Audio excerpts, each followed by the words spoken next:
No politics here. Hello, everyone, and welcome to yet another episode of the No Politic Here podcast.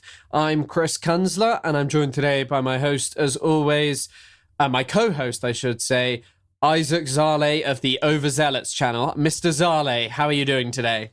Doing good, man. It's always a pleasure to talk to my British boyfriend. And today we're going to be talking about our not British, but Californian boyfriend, who is... I was going to say the same thing. Getting Part a of little our under... throuple, our triangle.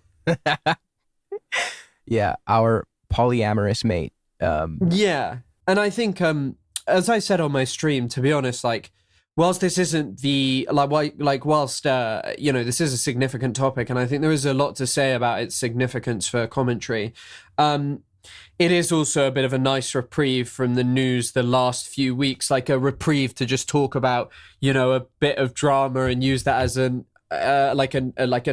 chance to educate or talk about a bit of Palestinian and, Palestinian history, basically, because obviously what we're talking about today is the first time I've ever been mentioned in a lawsuit, and Isaac actually being snubbed, because today I've been looking through the lawsuit that has been filed by Ethan Klein of the H3H3 podcast. And in the podcast, it mentioned, in his lawsuit, it mentions on December the 14th, 2025, Samsen was interviewed where he continued to taunt Ethan into suing him. 67, and it cites Chris Kunzler, Noah Samsen. Isaac is completely left off of this part of the lawsuit. It does say NPH though, so... But it doesn't mention your name. It mentions my name. My name. I'm fucking winning. And we've been on his story. Yeah, but I've been on his story a couple times now. Like, sometimes he'll even just take my tweets and then get mad at them. And then when I say, okay, let's chat, he won't do it, so... Well, in his lawsuit, he cites some brilliant examples of pro-Palestinian advocacy, such as conversations with Ahmed Fouad al-Khatib and conversations with Lonerbox. He actually did cite that as a reason he's pro-Palestine. No, I know. He said multiple times, I spoke with the Arab creator, Lonerbox. I spoke with the Lebanese creator, Lonerbox. He's like he thinks of him as though he's like this beacon of knowledge on the topic. I don't know if I ever told you this, but when I watched your debate with him, there was an instance there where he didn't know that Yitzhak Rabin had a prime ministership in the 70s. Was that? No, Rabin. This is Rabin in the 90s. Okay. This is when because he wasn't in office in the 70s. He was. Or he wasn't prime minister. In office in 74. Not prime minister. Wasn't he prime minister 74 to 77? No. Not Yitzhak. Was he? I might be wrong. Yeah. Do you remember that? You told him, and he's like, he wasn't the prime minister in the 70s, and I'm like, isn't your entire occupation debating people on Israel-Palestine? You should probably know, 74 to 77, Yitzhak Rabin's first term. He presided over the Entebbe raid. He presided over the Sinai interim agreement in 75. He took the baton from Golda Meir when she resigned in 74. He lost the labor baton to Menachem Begin in 77. This is basic fucking shit, and your whole fucking job is debating this. How do you not know this? I think he also did some kind of fraud or corruption. I think it involved his wife having a Swiss bank, I think. Is that why? No, not Lonerbox. I'm not... We're talking about lawsuits today. Dude, you're going to get sued again. No. I am not accusing Lonerbox of anything. He's a great guy. We are an educative podcast, but we are also jokesters, and none of our statements should be ever taken literally about other people. They are just our opinions. And that's, I guess, kind of the crux of what I want to talk about today, which is... Well, what we want to talk about, excuse me. I'm taking over this podcast. So for anyone... I'm the sub. For anyone who's not in the loop, Ethan Klein, who is a friend of the show in many ways, a dear friend of the show. He calls me mean names. He refuses to acknowledge Isaac's existence. But yes, he is suing an actual friend of the show, Noah Samsen. And he is suing Noah Samsen because Noah Samsen said that he was a YouTuber who backed genocide. And of course, in my opinion, this is true. There are multitudes of different things. Now, one of the perhaps the most explicit, or the seeming most explicit, is Ethan Klein is alleged to have donated to the Gaza Humanitarian Foundation. Obviously, if you don't know, the Gaza Humanitarian Foundation were the sites where huge amounts of Palestinians were massacred. Now, the reason that this has come from is there's no actual confirmation that he did this, but there's some tweet where he's just like, all this because I donated $2,000 to feed the starving Gazans. And either way, I don't know if you know this, Jen A. Counter, who is on the Atlantic Council, which Ethan brought Ahmed Fouad al-Khatib onto his podcast and then cited as like a great example of, a great example of Palestinian advocacy. Jennifer A. Counter, who is also on the Atlantic Council, is I believe, has a significant role in something called Orbis Operations, which is related to the Gaza Humanitarian Foundation. Jennifer Counter is the vice president at Orbis Operations, and she is, according to Jasmine Nathaniel, a VP at Orbis Operations at Safe Reach Solutions, both central to designing and running the Gaza Humanitarian Foundation. And apparently she also teaches strategic communications at Columbia. Now, just to reiterate, Ethan Klein legitimized this organization on his platform. And by the way, he's actually posted multiple times about the Gaza Humanitarian Foundation. Anyway, we're going to be talking about this today. And obviously the first thing is, I don't know about you, Isaac, but it is pretty chilling, the fact that, if someone has enough money, they can just try and sue you into silence for sharing an opinion about them. Yeah, that was my first point about this.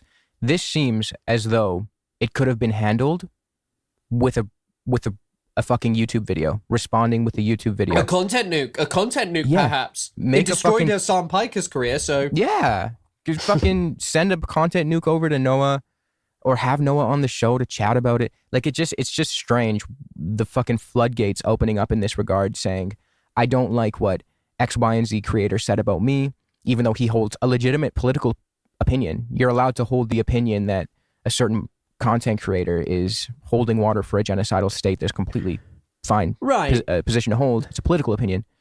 You should be able to hold that without worrying about some rich asshole just throwing unlimited amounts of money your way and then potentially forcing you to settle, or just inconveniencing your life and your financial sovereignty to have to deal with this fucking moron. I think one of the funny things is during his podcast, or something that Ethan maintains, is actually that pre-October the 7th, he said that Israel was doing genocide, right? Yeah. He said that in 2020. And some of the things, just to list off a couple of intriguing things that Mr. Pro-Palestine Ethan Klein has done off the top of my head. He said that Hila didn't have to justify herself when she was explaining why serving in the Israeli military was normal because Israelis are under such threat. In fact, she said, when you grow up with constant terror attacks, the army is a necessity. And then they called people who refuse, the tiny amount of Israelis who do, selfish, in spite of the fact that they bear quite significant consequences as a result. Like, nothing in comparison to Palestinians, but still. So they basically believe that serving in an army of a state that they think is doing apartheid and genocide is normal. And perhaps the most egregious thing that Ethan Klein did was when he said that he was going to go to Israel to show everyone that Israel was actually this amazing multicultural society that's so diverse, and that the reality of it being this crazy racist Jim Crow apartheid state just wasn't the reality on the ground. Now, I don't know about you, but I feel like if I have a platform of millions of people, if I go to a country and I'm like, actually, this is an amazing multicultural place, and I totally fly in the face of thinking, well, this country may have some quite significant underlying issues, and I choose to ignore those issues, that's kind of just doing propaganda for said state, He also said, correct me if I'm wrong, but he also said that he's very proud of his wife's service in the IDF. Yes, he did. Did he not say that? He did. He praised her. He praised her for her service in the IDF. He floated the idea of taking his family to go and just bask in the fucking glory of Israel proper. And to film it. And to propagate that, completely separate from the reality that Israel proper, regardless of whatever delusions he wants to think up about it, is undeniably, and I'm sure he would agree with this, is undeniably the head of the snake in the regard of the apartheid being carried out in the occupied territories. I'm sure he would at least pretend to agree with that. So even if he wants to go to Israel proper and be like, oh, look, it's fucking beautiful here, it's great, everybody's multicultural, he has admitted, at least he claims, that he believes there's an apartheid being carried out in the West Bank. we both agree that there's an apartheid being carried out through the entirety of historical Palestine. But even if he just thinks that it's confined to the occupied territories, why would he go and do propaganda for the organ carrying that out? Right. Apartheid is a crime against humanity, regardless, if you believe that's happening. I just find it odd because I'm sorry. It's like going and making a propaganda film for the South Africa when it was still a state, still an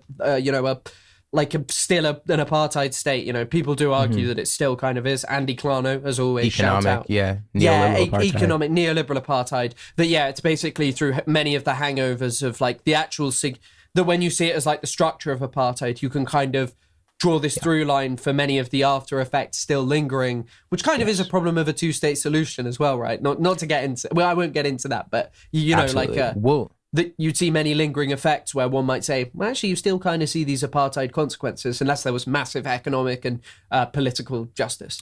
Well, that's exactly the case.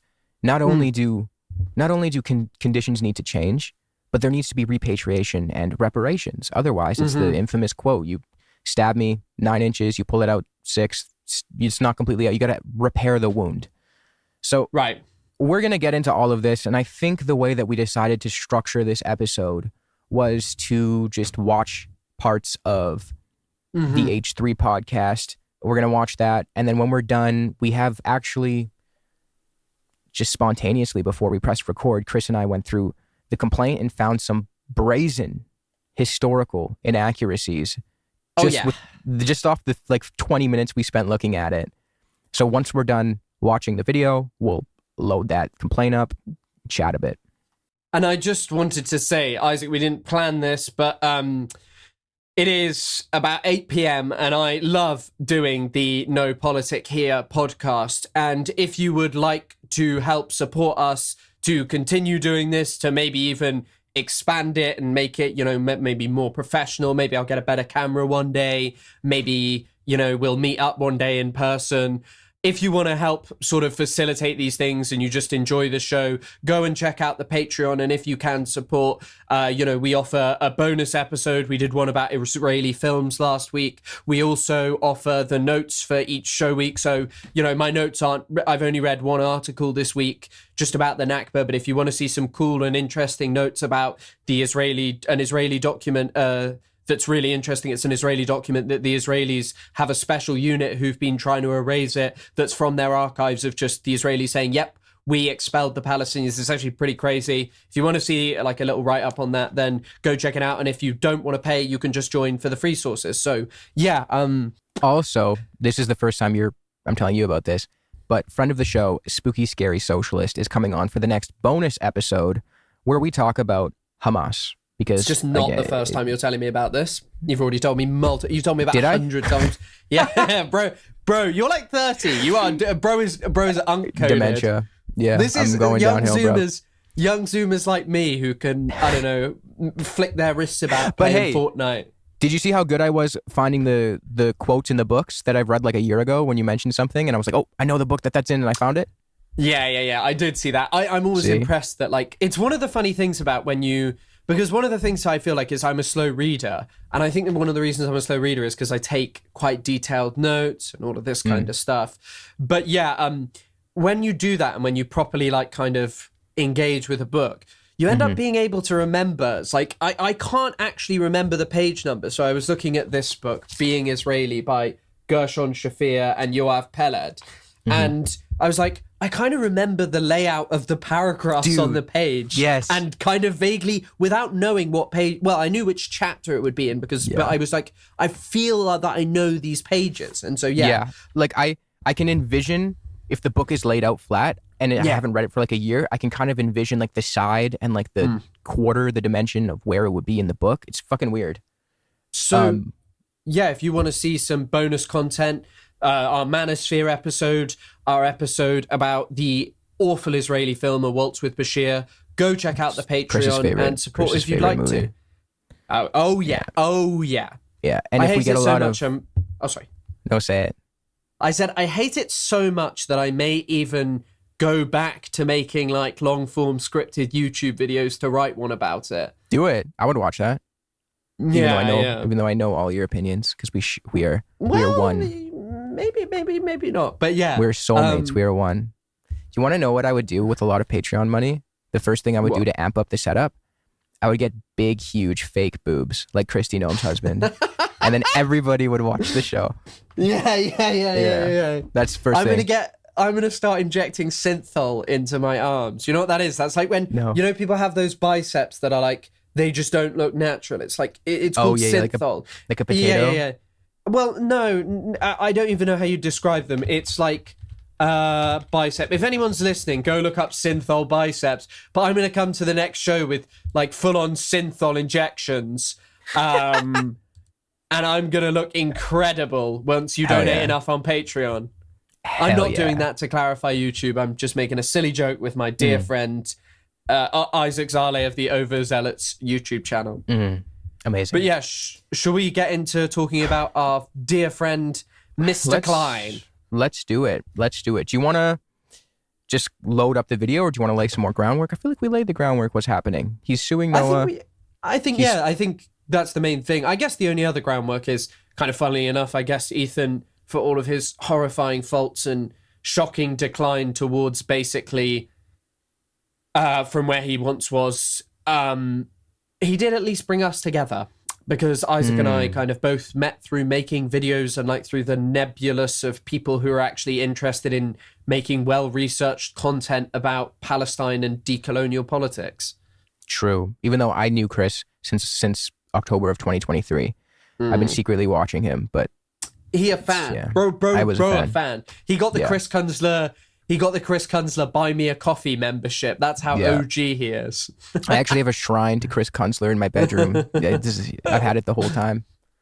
That's one thing we could buy with Patreon money, like a little shrine, like a big picture of me in the center. I think we could but it doesn't have to be at either one of our houses. We could pay for it to be in like a, we could pay for it to be in like a separate bit. No, we can pay for it. Have you ever been on YouTube and seen like Africa cams where they're just like filming a watering hole in Africa? Yeah. We could set like a shrine with me up with like a scarecrow with my face on, like loads of candles and shit, and put it in like a desert and just see what animals go there and what they make of it, because I think they'd like it. I think the last thing Africa needs is another portrait of a British dude. I'm so sorry. Well, it's just going to be in the desert. It's not for the locals. It's more for the animals, you know. There's not like, what if I put it in the UK, people are going to see a fucking badger. I suppose if I put it in Canada, they might see like a chipmunk, they might see a skunk, which I've never seen either of, a moose, maybe an elk. Don't know what the difference is between those two things, but you can see there's a bear. So maybe we'll put it in Canada. You got a lot of land over there. Yeah. We could even get like a huge statue like of me, and then on the podcast to sort of spice things up when we don't have a guest on, we could have just like a live feed of it playing, just showing what's going on there. Amazing. Yeah, that's a good idea. I need to swap out the Rosa Luxemburg image on my wall for a Chris Kunzler image. Yes. That's Please. All right, man. Let's load this shit up. All right, so we're gonna start it off now. This is where Ethan Klein introduces the complaint. So this document is actually quite important to me.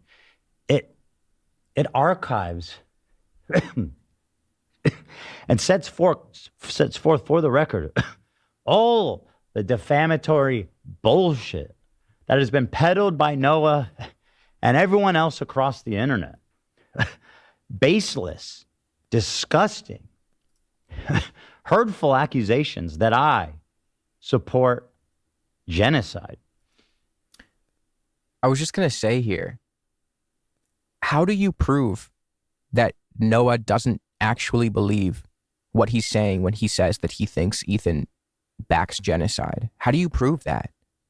Well, the other key part is, we kind of laid out some things, but calling that claim baseless when how people kind of establish this is through his actions and through their definition of what genocide constitutes. Because Ethan, in this lawsuit, as people can find if they want, he says that what genocide constitutes to him is from the UN Convention on Genocide Prevention. But genocide is like a hotly debated scholarly topic, and the legal definition of genocide lags behind the scholarly definition. Now, I think you could always say, well, under the scholarly definition, you know, previous statements by Ethan about like how Israel has a right to exist, how it needs a Jewish majority. If people remember this, he was like, Palestinians would overrun the Jewish people basically if they were allowed to return. It kind of constitutes this basic thing of like, well, you know, that could be support of genocide. And if you believe genocide has occurred since October the 7th as well, his wife did say that Israel's Minister of Defense was a really great guy. Famously, Klein, in a video about Yoav Gallant, said, Yoav Gallant is a really great guy. Those were her words. Yeah. Really great guy. She backed Yoav Gallant, and she said, oh no, I'm so sorry, I didn't know he was like this. Yeah, okay. Yeah, I mean, like you said, genocide, the scholarly consensus and the UN definition are not always the same. Like, there's overlap. I've used the UN definition when making some of my videos. There's, I think, some usefulness in it. There's also a lot of problems with it. A lot of problems with the dolo specialis part. How do you prove intent all the time? That's why the jurisprudence that has been built in the field, specifically from the Rwanda and the Yugoslavia Tribunal, have all of that additional case law that we've built on to help interpret and deduce intent. Like, that's why that exists. But also, if you're going to only go off of the UN definition, what do you consider what happened to the Native Americans? What do you consider happened to the Taino population of Hispaniola? Because can you really say that the UN definition of the actus reus applied with the dolo specialis is what happened to the Taino population of Hispaniola? Or was it just mass negligence and ruthlessness and slavery and barbarity that killed them?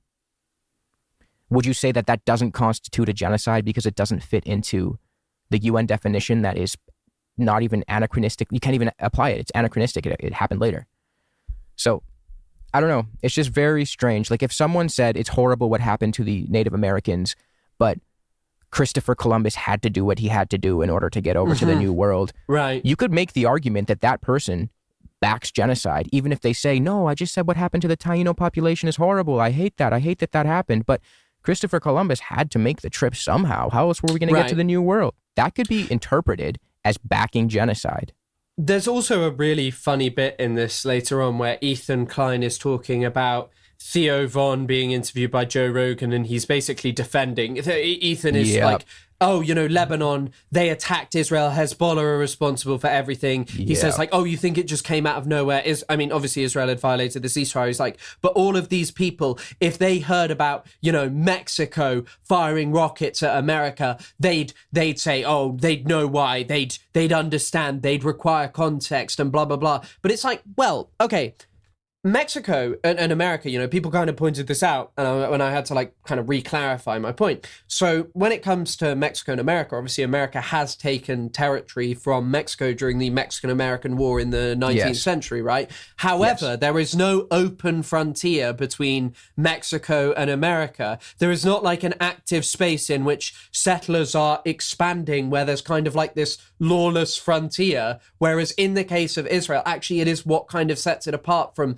the vast majority of other very established settler colonies, whilst many of them continue settler colonial practices in order to maintain the sort of like the marginalized position of the indigenous populations. None of them are like Israel in the sense of they have like this fully ambiguous open frontier of really ambiguous legality where kind of the settlers do as they please. That is not something happening between Mexico and America. However, still, you know, the context of some Mexican movement pushing to return certain states like New Mexico back to Mexico, people would be like, well, there is some context to this in the way that the US has treated Mexico. Perhaps we should talk about this. Perhaps we should talk about why these states that don't really make sense belong to America when perhaps they should be part of Mexico, you know? Yeah. Also, Israel doesn't define its borders. Yes, right? Of course. That's an open-ended question. Also, like, is there an analogy? Is there a dynamic that could be analogous to, say, what we see with the Sheba Farms in Lebanon, right? For those who don't know, Sheba Farms is technically contested territory.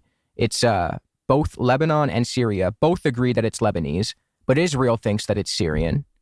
And the UN, acting on the behalf of US backers who initially proposed the first resolution, stated that it's Syrian so that I guess Israel can get away with fucking occupying Lebanese land without technically occupying Lebanese land. But from the perspective of the Lebanese and the Syrians, they're occupying Lebanese land.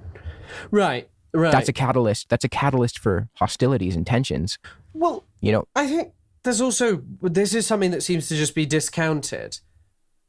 Are people not allowed to have solidarity with Palestinians? People who only a century ago were basically living in a part of the Middle East that was porous, where Lebanese people would go into and out of, and people intermarried, and there are many connections between the two due to the huge amount of Palestinian refugees in Lebanon. And of course, that leads to other political issues where some people blame them for problems, etc. But etc. I don't know why I just said etc. But anyway, this whole thing of like they shared solidarity, and like part of the problem with Hezbollah, if like for someone like Ethan Klein who's like trying to explain why Israel is doing it, ultimately, in order for someone to be offering an explanation like that, I think Israel would have had to actually have addressed the Palestinian question, because obviously a lot of this roots back to the Palestinian question, and then even some way more complex factors in Lebanon that, someone like Ethan Klein, who has never read a book about Palestine, who worships ChatGPT, has no conception of, which is like the marginalization of Shias. And I asked this, do you know why Lebanon hasn't taken a census since 1932? The French were the last people. Yeah, because I think the Shia population has grown to a degree that they don't want to admit, because that would mean that they're the population of them, there's a lot, and they're underrepresented in the political system. Yes. And this whole confessional, by the way, look into Lebanon's confessional system. I remember when I first learned about the Middle East, I was told like, yeah, this is just like a good system, isn't it? They've got all the ethnicities and minorities represented. Yeah. And it's like, is like sectarian voting really that cool or normal? And like, how's that gone for the Shias in Lebanon? They having a good time? Yeah. They doing well? Is the government treating them very well there? I don't know. Yeah. So that, just to draw back to that clip of Ethan commenting on Theo Von on Joe Rogan, it's just Ethan is desperate to have the Israeli side of the story foretold, explained. Right. But he has never mentioned Sheba Farms, which is a contentious issue. I don't think he has ever acknowledged that the original Lebanon, not the original, because I guess 78 preceded it, but the 82 Lebanon invasion was Israel acting brazenly aggressive and operating on a false pretext. So I don't know why he hasn't mentioned any of this, but he's desperate to portray the Israelis as misunderstood. Like there's a reason why they're doing what they're doing. Yes, and also something I would say vis-a-vis all of this is that, like, why do we need to hear the Israeli perspective? Klein constantly wants to tell you that Israelis are suffering and cowering in fear as a result of missiles being fired. They have shelters. That no one else possesses warplanes like them to inflict terror all over the Middle East. None of the people they're fighting against do, at least. I mean, obviously, some people in the Middle East do have fighter jets, but none have as advanced ones as Israel. And the hard truth of all of this is like, ultimately, if Israel were to address the Palestinian question, then I think probably Iran would say we'll no longer fund proxies. I don't even want to use the term proxies, would no longer fund resistance movements against the state of Israel, or would no longer fund armed resistance against the state of Israel, because they're designated terror groups, and I respect the hell out of my government's definition for them. Thank you, Mr. Keir Starmer. Yeah, Queer Stalin. He's awesome. He knows exactly what he's doing. Should we get back to the video? Yes.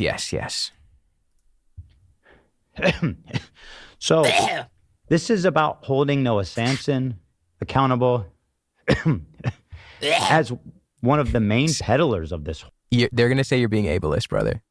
It's not being ableist. What is this noise? Just going, wow. I don't fucking know. He's always got a cough. I know, is it a tick entirely? I don't know. I don't know.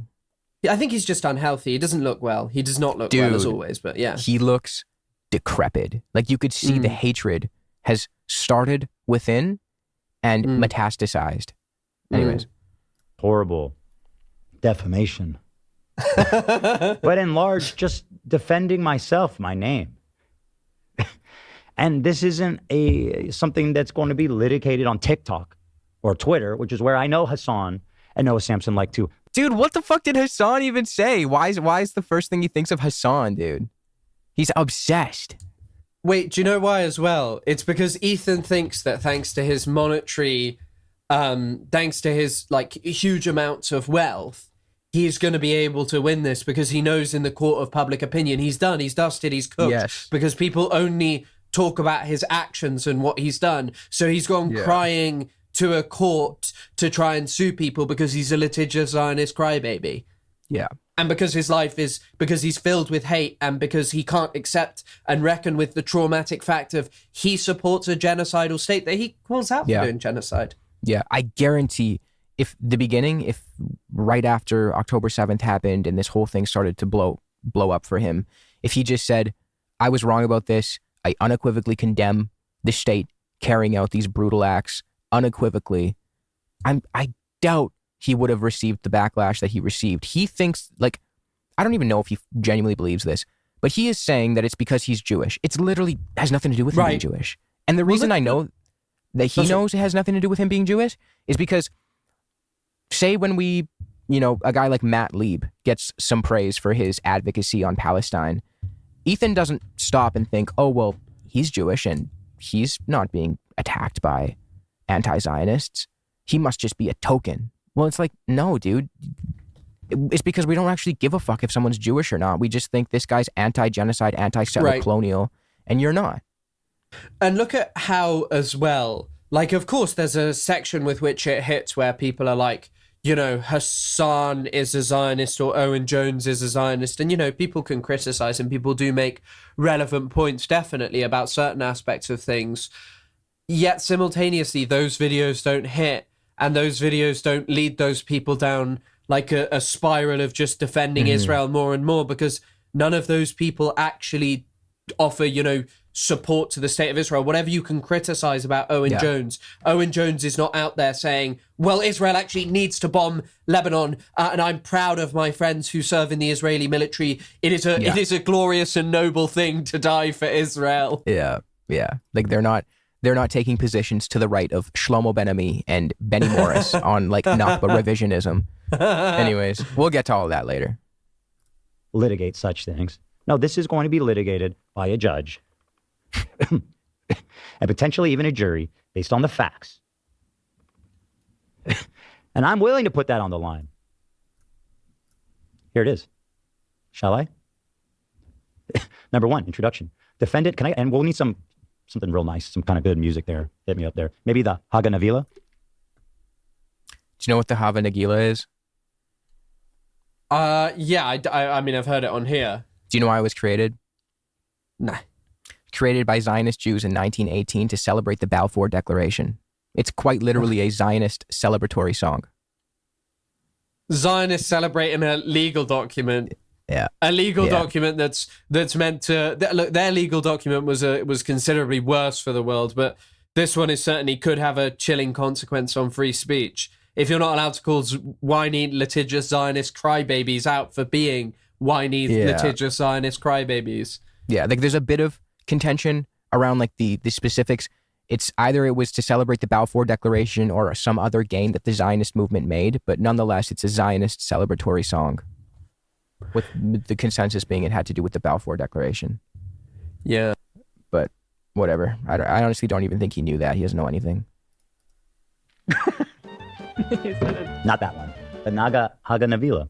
Hava Nagila. Hava. Have a great time, Noah Samsen. All right.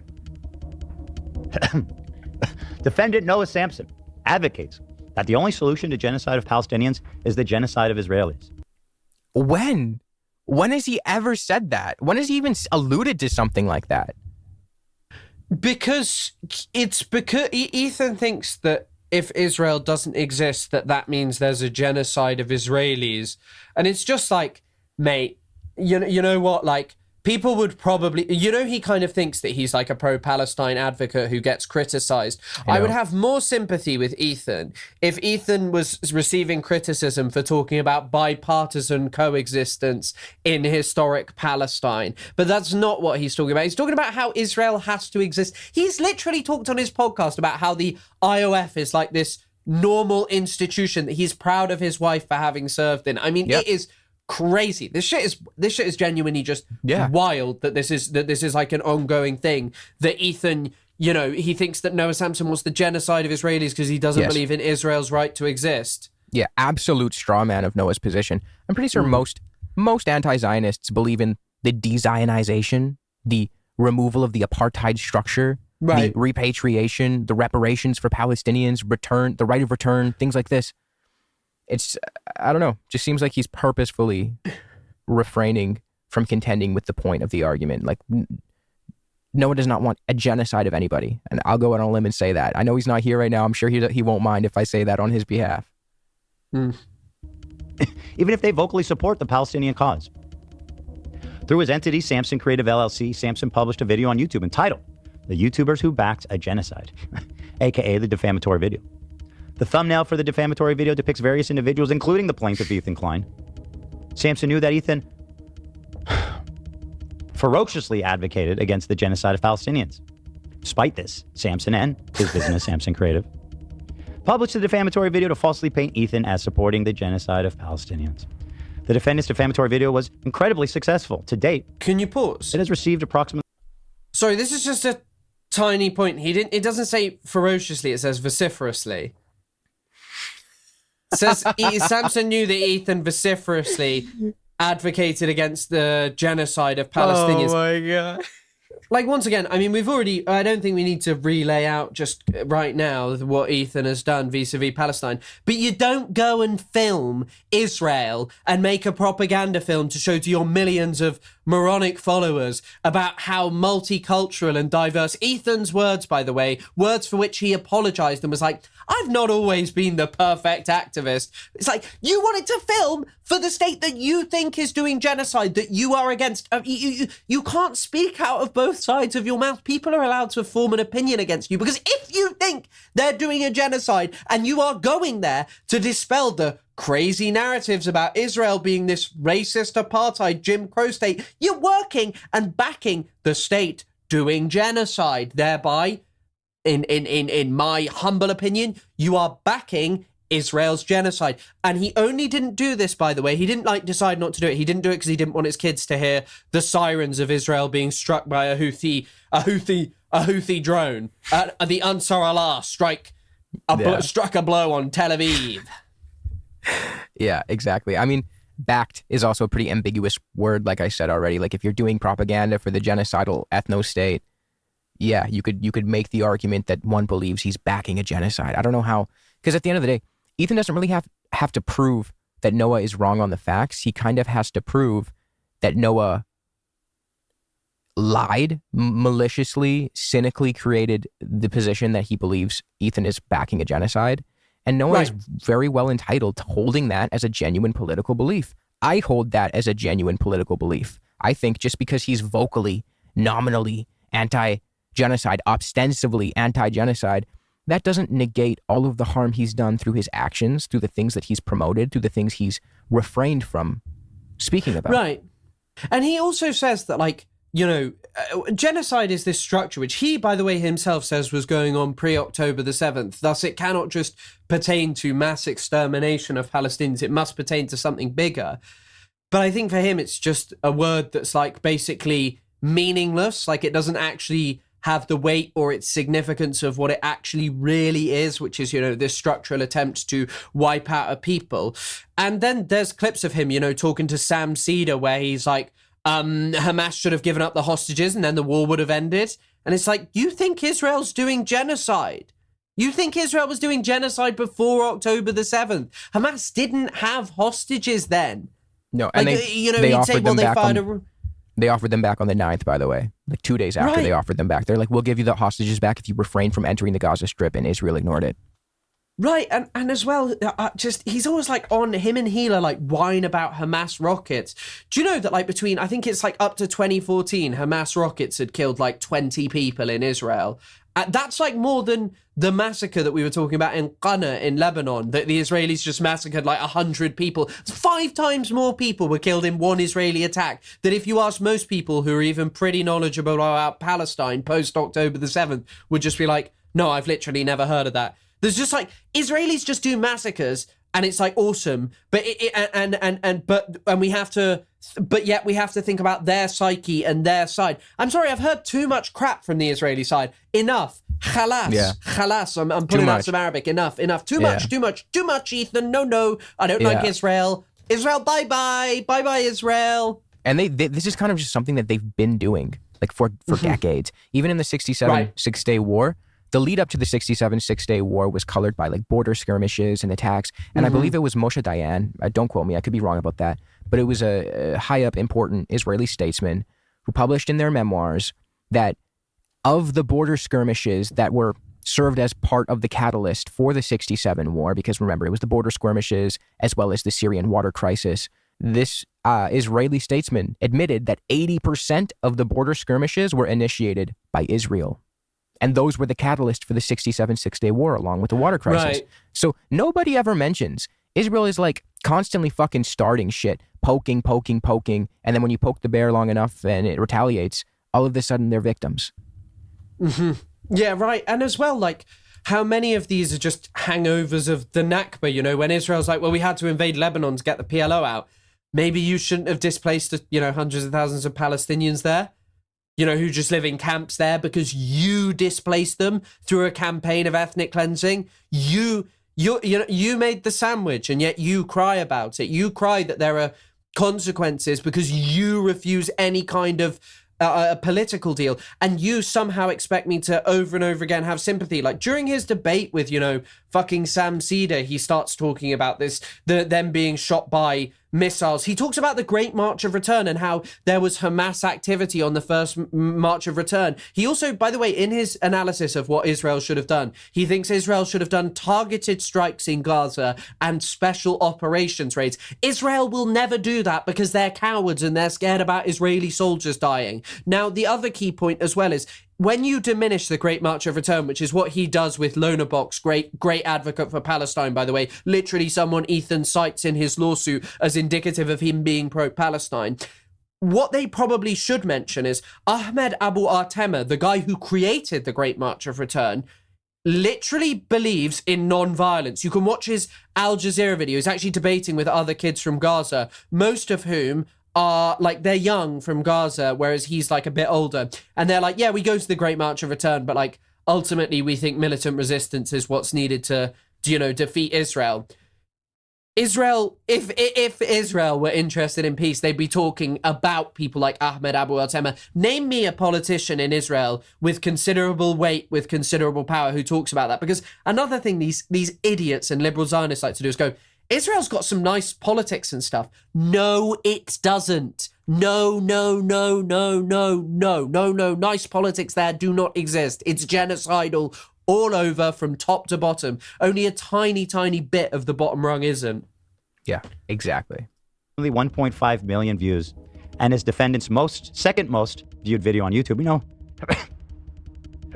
That's the other thing about this. Noah Samsen, when he's not accusing people of supporting genocide. For example, his last video about the war in Gaza, the IDF's plan to return to Gaza with no constraints 1 month ago, it only got 3,000 views.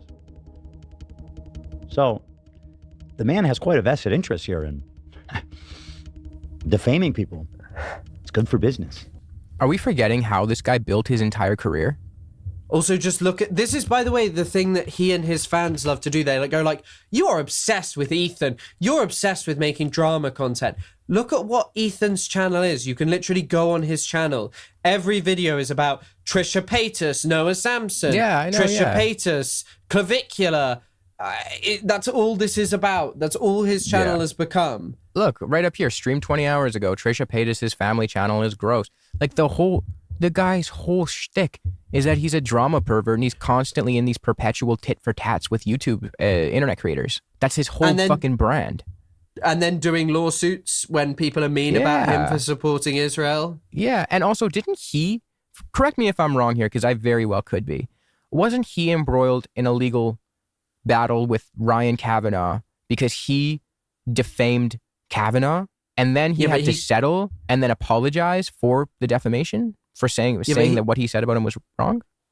Yeah, but he was posting like pages saying Ryan Kavanaugh looks like Harvey Weinstein and stuff. And he kept saying that Ryan Kavanaugh, he wasn't like a hotly debated topic as well, by the way. He'd said that Ryan Kavanaugh had engaged in some kind of like Ponzi scheme or scam or something. So that's defamation, right? Yeah, that's basically, well, he settled, I think. I don't know enough about this. He settled. This idiot. He retracted his statements, and then he scrubbed his old catalog of any instance of him making the defamatory statement. So call it what it is, man. Buddy took the L. Yeah. Dude, you know what he's doing right now? It seems like he's just fresh off the heels of a massive legal L, and he's just trying to redirect his ire on a smaller, easier, less financially abundant target. He's pulling in Israel right now when they got their ass whooped in Lebanon and then turned to Gaza.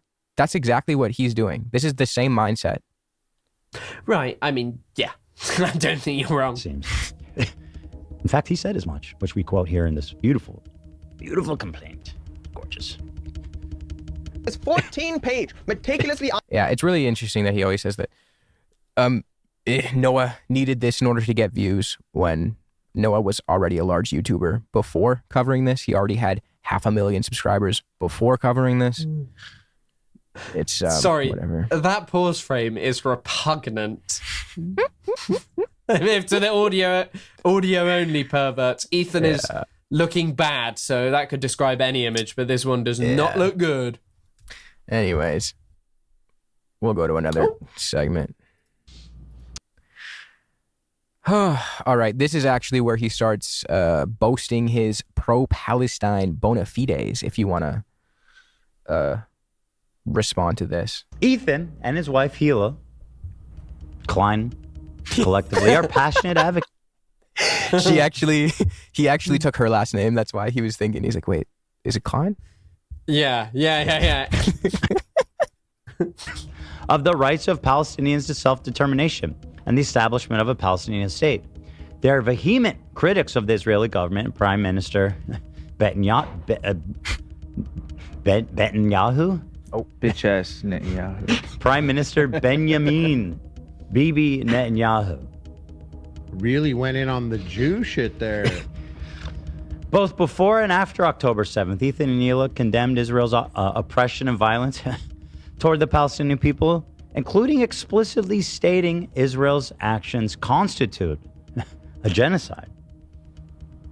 That would be in direct conflict with Noah's defamatory claim. Not good for him. But then why did they go on to hold water for the state committing what they consider to be a genocide for the next 2 years? Yeah. I mean, I don't know. I've never met a Palestinian advocate whose wife is proud of what they did in the Israeli military. Yeah. And also they are proud of what their wife did in the Israeli military. I've never met someone like that, Yeah. Because, and I've never met someone who is this long-standing, amazing advocate for Palestine who, straight after October the 7th, genuinely puts out a video that 40 babies were killed. And by the way, he said, loads of people are debating whether they were beheaded or not. That's not what matters. 40 babies were killed. Like, how do you believe that? How do you actually believe that this state, who all they ever do is lie, like Israel never tells the truth? I am sorry. Israel's addiction to lying is insane. I don't know if you've seen it. There's some insane tweet. I suggest everyone looks this up. It's like an interaction between South Korea's, like a South Korean politician and Israel. Hold on. Let me see if I can just find it quickly because it is amazing. Wait, hold on.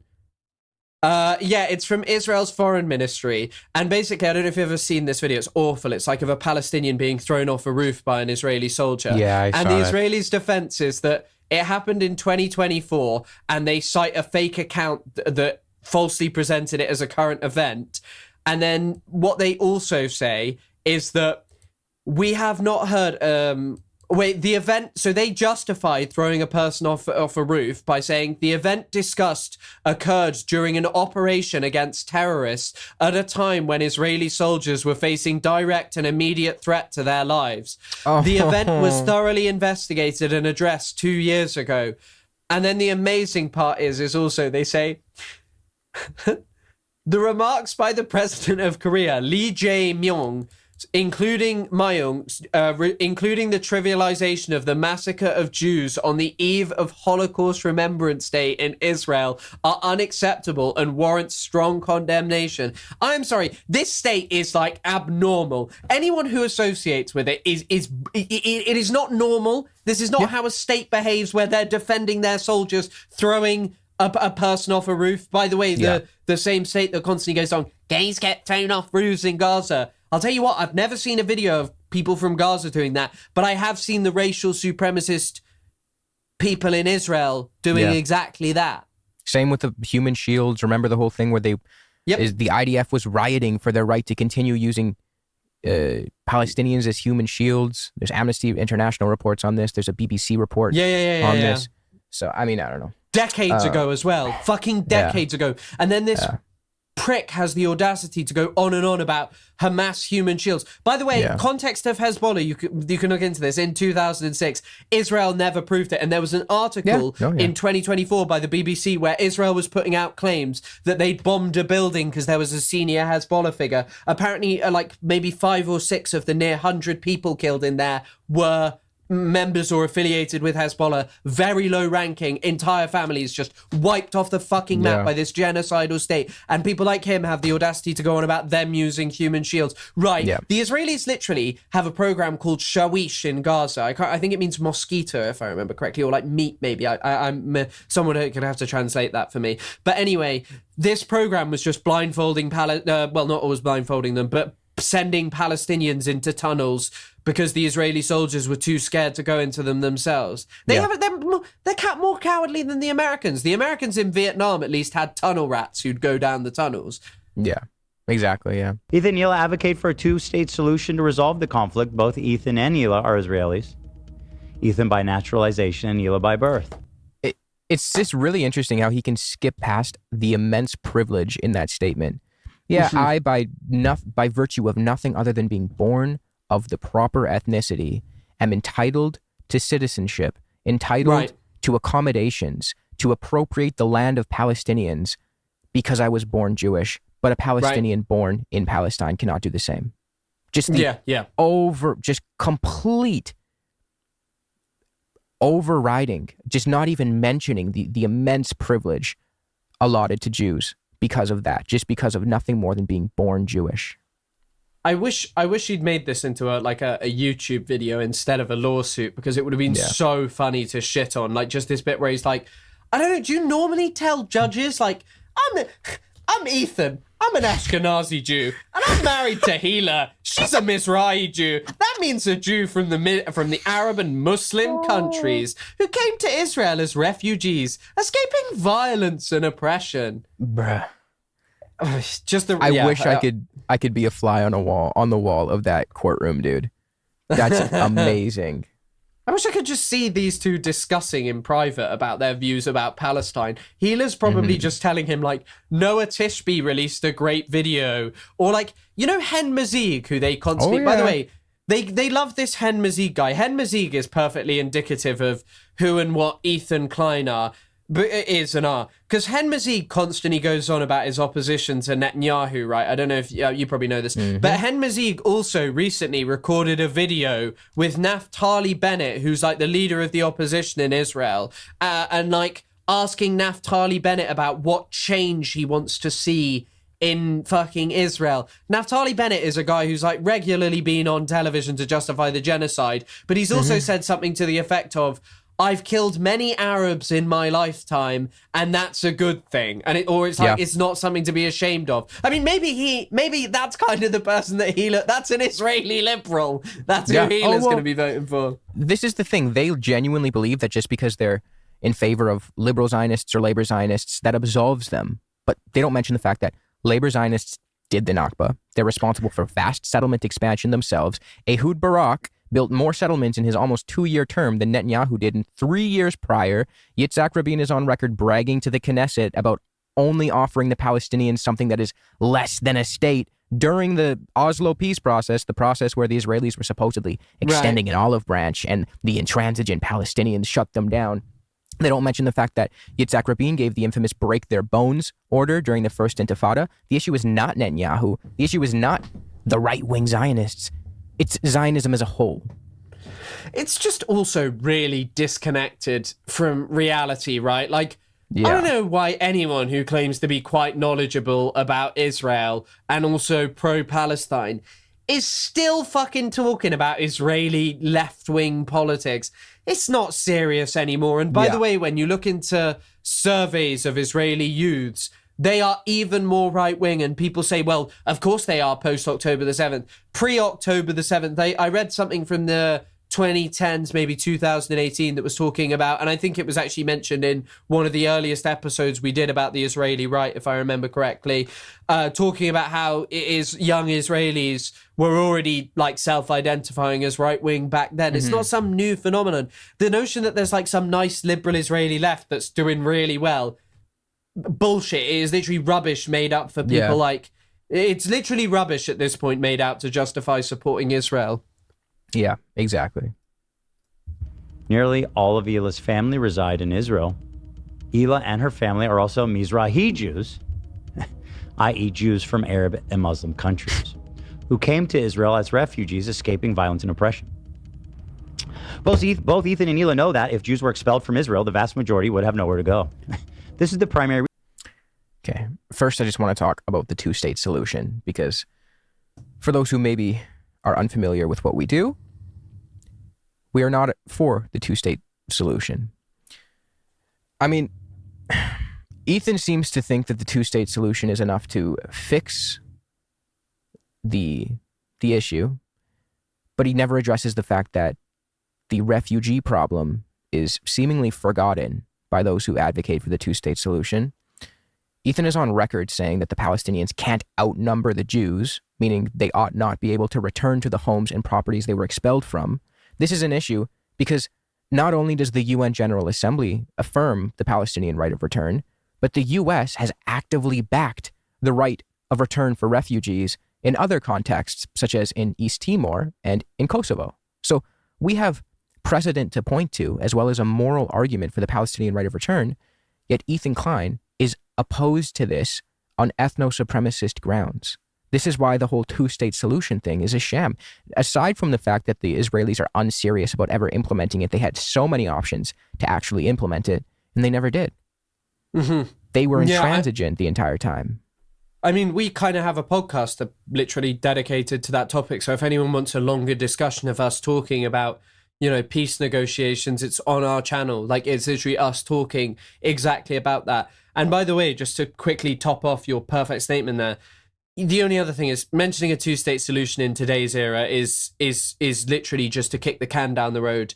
Israel, it is impossible. Israel has undermined it through mass settlement.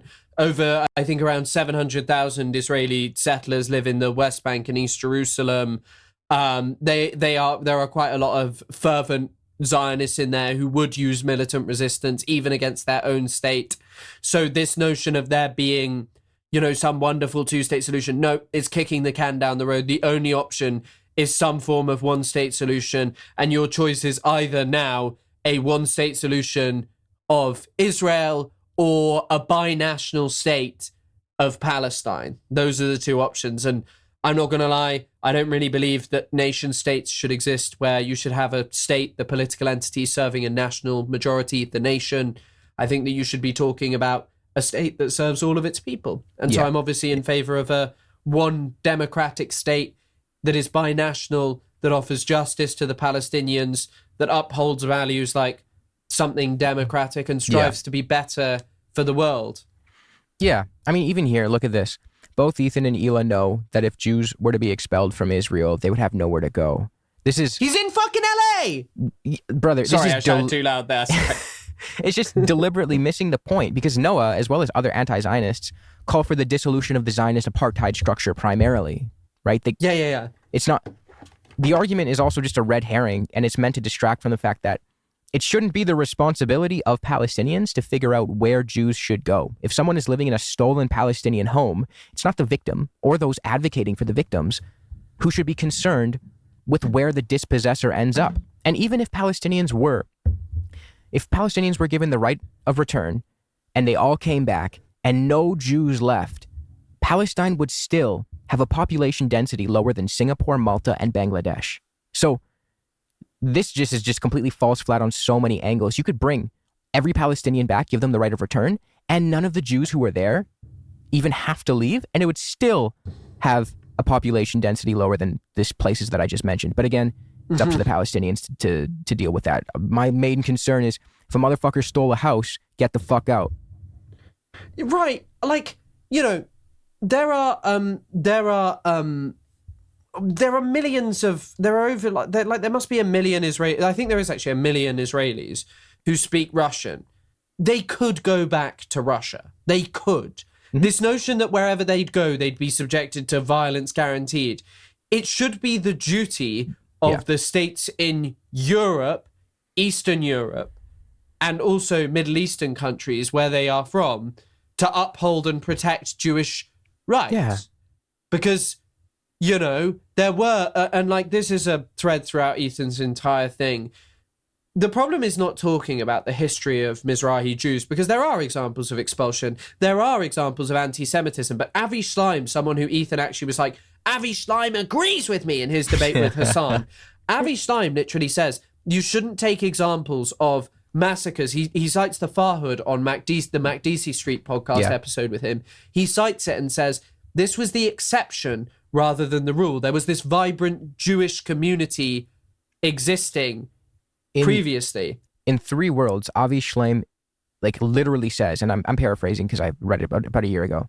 He says that the Farhud, the 1944 assault, massacre, attack in Iraq, the 1944 Farhud, was the aberration in the interregnum of a falling regime and the reoccupation, the retakeover by the British. And he goes over and he cites Princeton professor Mark Cohen, who is an expert in Jewish-Muslim relations. And Mark Cohen's work literally thumbs through the diaries of the Iraqi Jews who themselves did not perceive the Farhud to be an anti-Semitic event. Right. They perceived it to be the result of the British closely tying their colonial cause with that of the Jews of Iraq and the rest of the population revolting on that ground. And there is the fact that there was Nazi propaganda falling into the Middle East during this time. Right. But it was primarily understood to be an aberration largely exacerbated by colonial relations. Yeah, and it obviously didn't emerge everywhere. No, there were Muslims who threw themselves to defend their Jewish neighbors. That's important to note. But also, this kind of like rise of nationalism and association with Nazi Germany, when one actually reads into the history and thinks about it, rather than to use it for pro-Israeli propaganda, as Ethan does, what you actually kind of start to think about and find is like, hang on, why might people who are experiencing colonization by the British and the brutalities and the domination and humiliation of that draw solidarity with the Germans? The enemy of my enemy is my friend, maybe? It's pretty simple, isn't it, when you think about it, that like nationalism and like this like anti-colonialism, unfortunately, in some places associate, or there are at least figures who associate with like, look who Britain's enemies are, the Germans. We should associate with the Germans because of that, you know? Of course, like, people always complain at, what Haj Amin al-Husseini did. Of course, associating with Hitler is grotesque and repugnant. I want to remind you that the Zionist project was associated with the British Empire, figures like Churchill and people like that. Churchill was a mass murderer. Churchill, when he first gave his speech, I believe Mamdani's dad talks about this in his book, Neither Settler Nor Native, when he first gave his speech about ethnically cleansing German people from, from Eastern Europe so as to create homogenous nation states because he believed that was the only way you could find peace. I think most people in British Parliament were quite shocked and found that pretty repugnant. So this whole thing of like, and this is not, I mean, Ethan has done some, I think he has mentioned the Mufti and done some stuff. Yes, he has. In a different lawsuit, he compared him to Hassan. Oh, yes, of course. But, of course.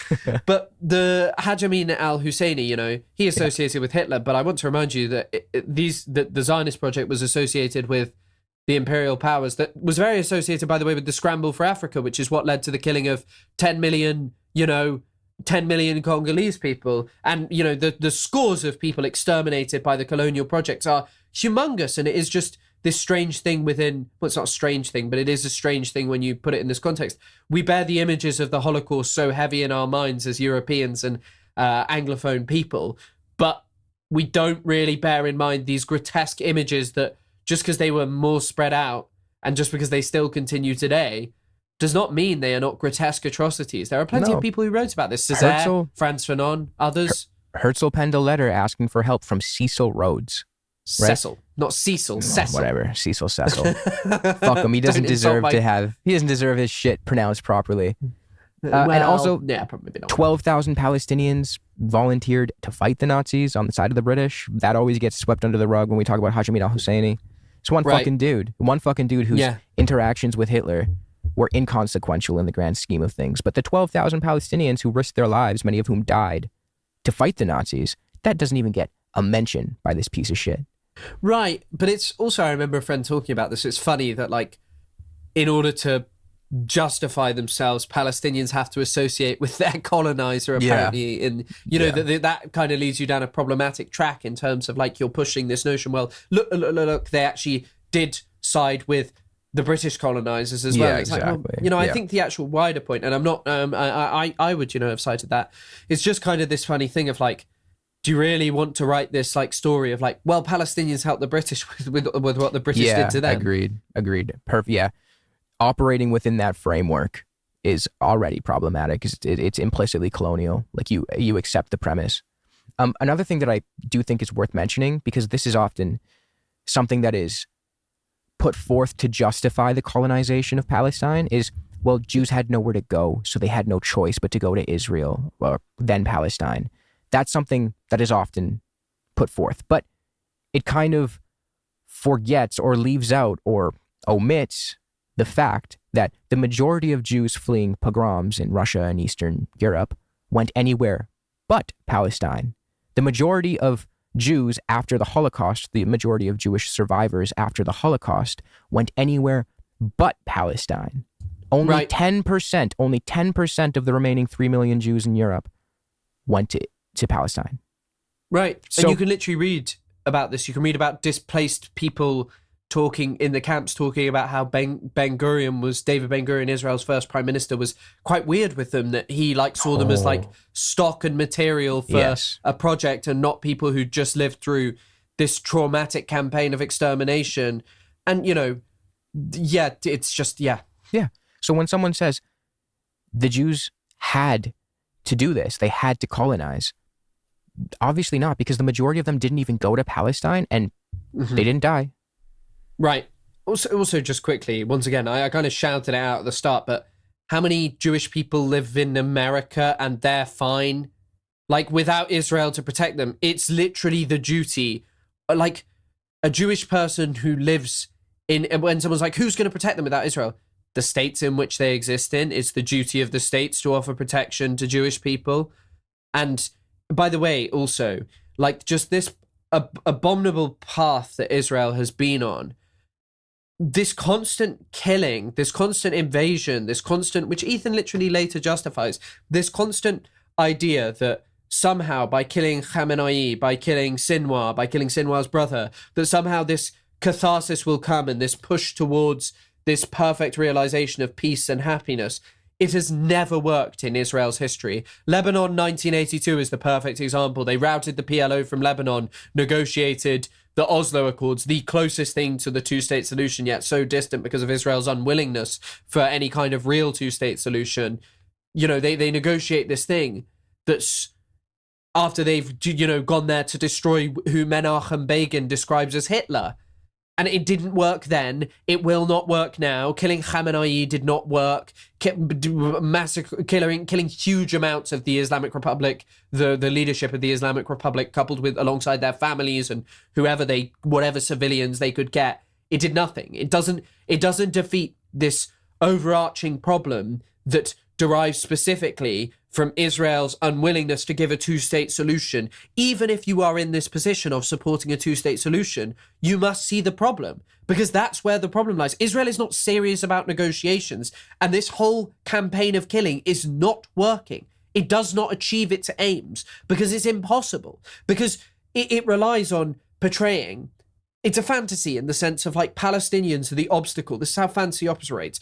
We end up enjoying through the obstacle of the realization of our perfect fantasy. Very often when we get the object of desire of fantasy, it doesn't actually really sate us in the way that we thought it would. People can see this in every kind of way. Capitalism really, really tricks us in this way. You know, you think you're going to get the next thing, it doesn't satisfy. They just have to keep killing. The fun of the Zionist project is not actually a peaceful, good time for Jewish people. It's just killing people who they deem bad and evil.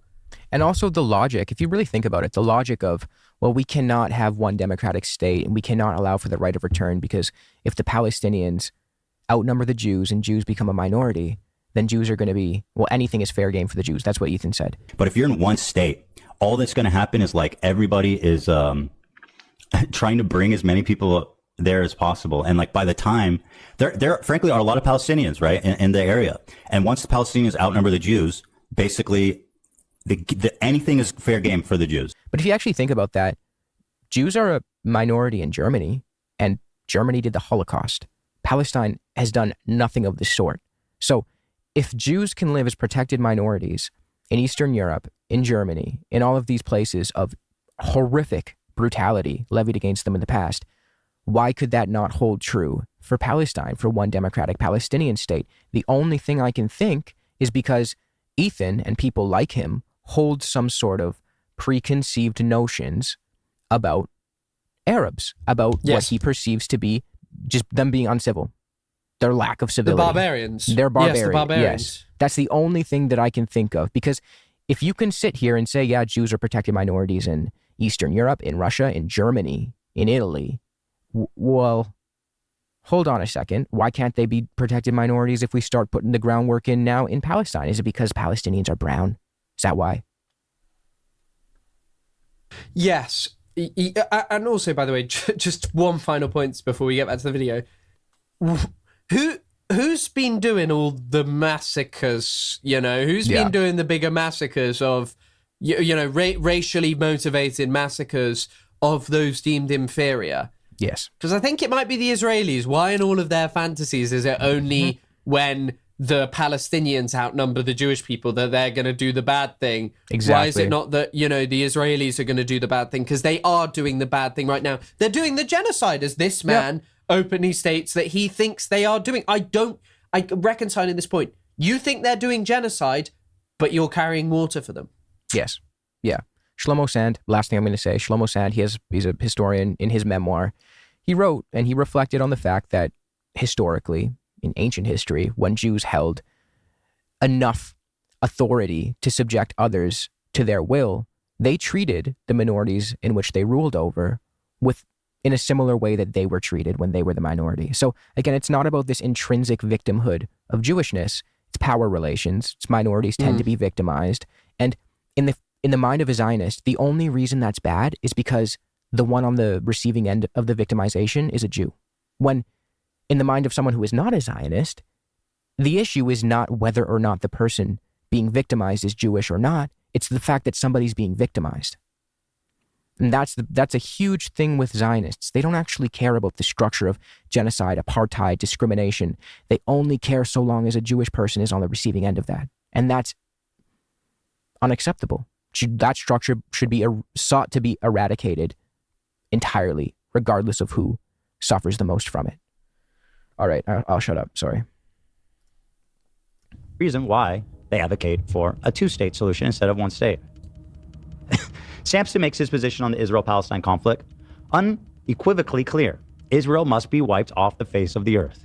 He advocates that anyone who supports the existence... Has Noah ever said that? He might have. I don't think he has, but I've never heard him say that. I've no idea. With this lawsuit, maybe not. How is this not, by Ethan's own logic, how is this not defamation? Because it's not being said about him? Yeah. That's probably it. Of Israel is a valid target. He's an adamant believer of there are no bad means, only bad targets. As such, he engages in the very behavior and rhetoric he purportedly condemns to paint his targets as evil. Wow. Sounds like a bad guy, this Noah Samsen. Samsen knows that Ethan has condemned Israel's actions as a genocide. He simply doesn't care about the fact. You know, if you ask Nick Fuentes if he's a Nazi, he'll say no. Wow. Yeah. I guess also, that settles it. My lawsuit sought to portray the person that I hate as bad and evil. Yeah. Is doing that. Yeah. Samsen brands Ethan as a genocide supporter because he does not advocate for the complete destruction of Israel and Israelis.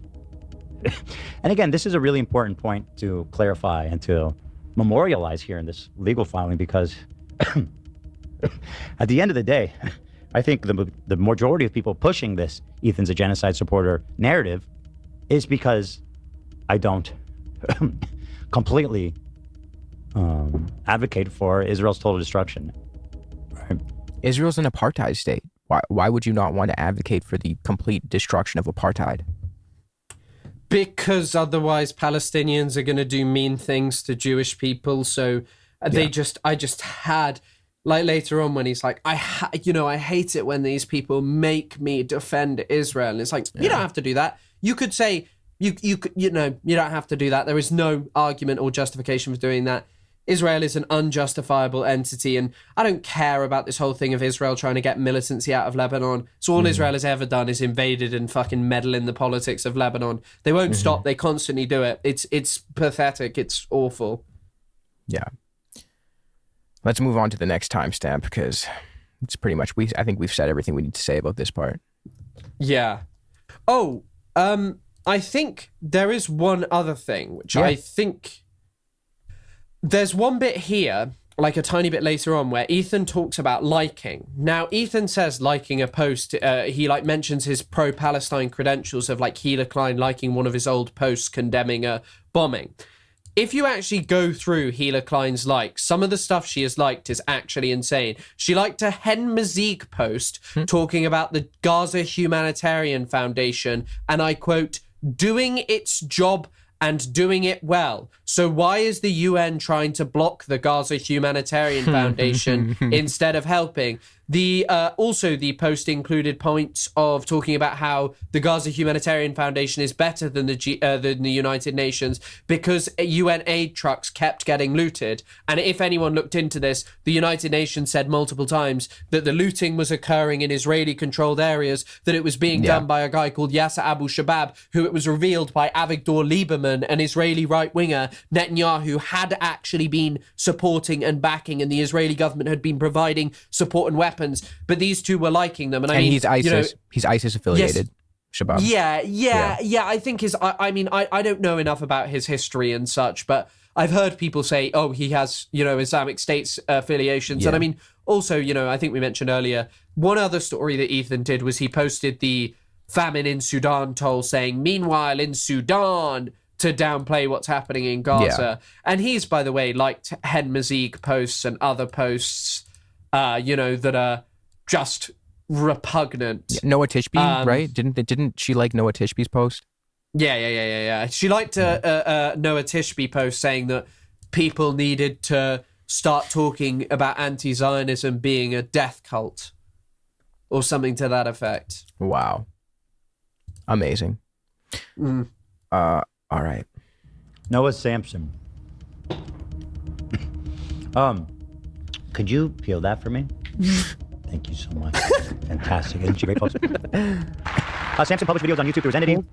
Prior to October 7th, Samsen never made a video about Israel-Palestine. Okay, like, why is that a point, though? So what happened? He learned about an injustice and then immediately decided to act on it and argue against it. Is that really like a smoking gun?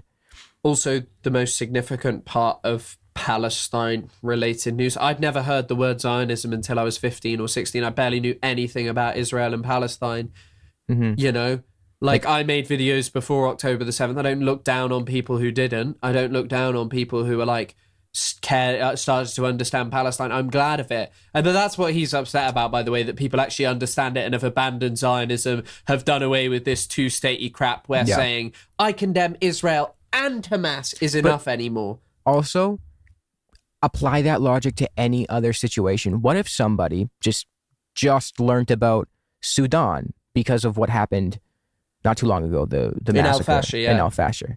What if that was the catalyst for their learning about Sudan, and they said, oh my God, this is horrific. This is a humanitarian tragedy. I'm going to dedicate whatever platform I have to documenting it. Would Ethan say, oh, this person just learned about Sudan. Why are they talking about why the RSF is bad and UAE funded? How dare they? They just learned about this.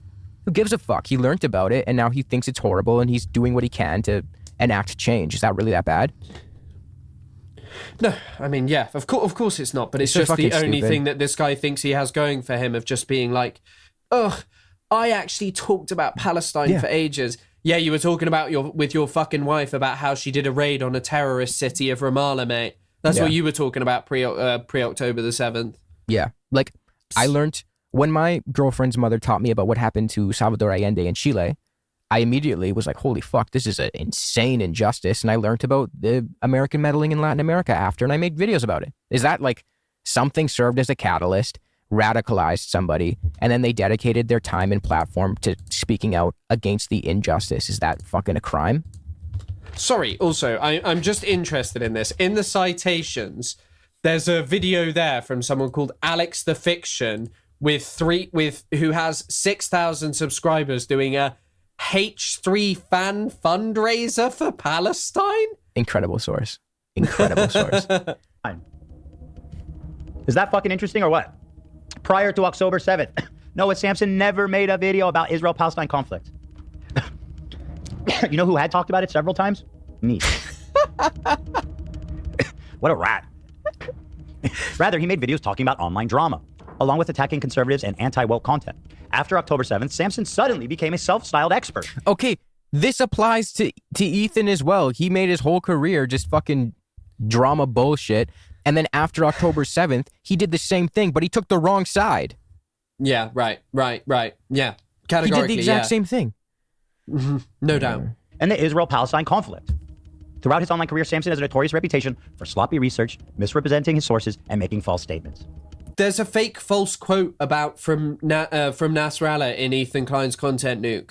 I mentioned this in my video. I think Bad Empanada mentioned it in the Content Tsar Bomber as well. Because I remember I was like, I found it independently and I was like, oh, this is weird. I've looked into it. Mm-hmm.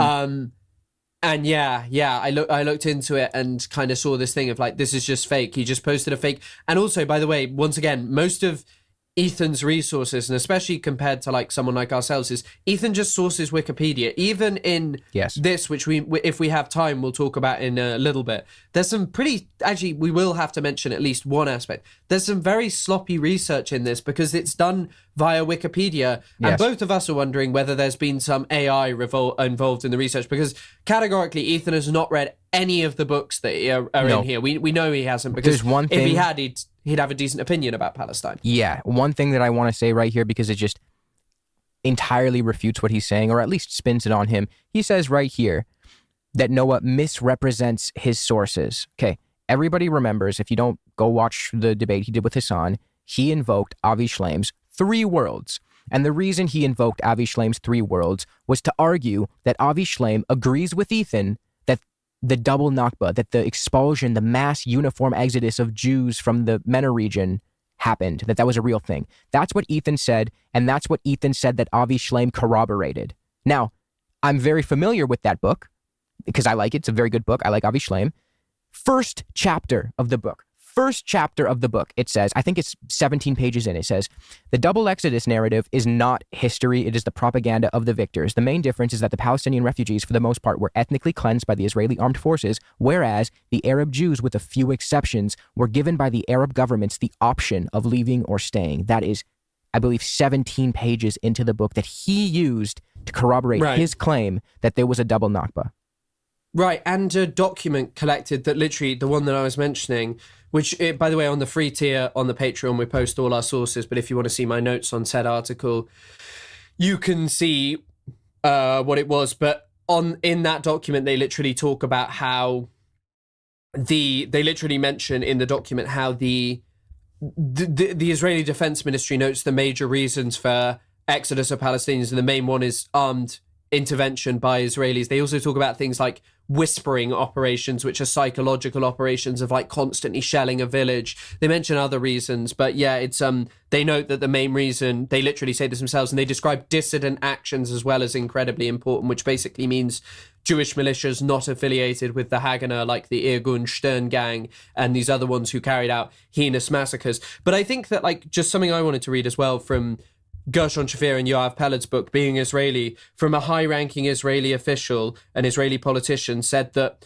the sort of motivation for evacuating Jewish people from the Middle East, North Africa region was not the need to rescue them, but the need to create a Hebrew majority in Eretz Yisrael. And you can read the words of David Ben-Gurion as well, who's on the same page, where he talks very negatively about Moroccan Jewish people in particular. And one thing I will say about all of this is what Ethan is talking about matters, and it has some significance. But the problem is he's not actually having a discussion about it. He's not trying to talk about the complex and the wide, multifaceted history. He uses it exclusively as something to kind of debunk the Nakba, because whenever he talks about like the amazing time that Mizrahi Jews had when they moved over to Israel, he totally ignores things like them being sprayed with the pesticide DDT when they got there to delouse them, them being kept in camps with inadequate healthcare and shelter, things like the Yemeni baby affair where babies were literally stolen.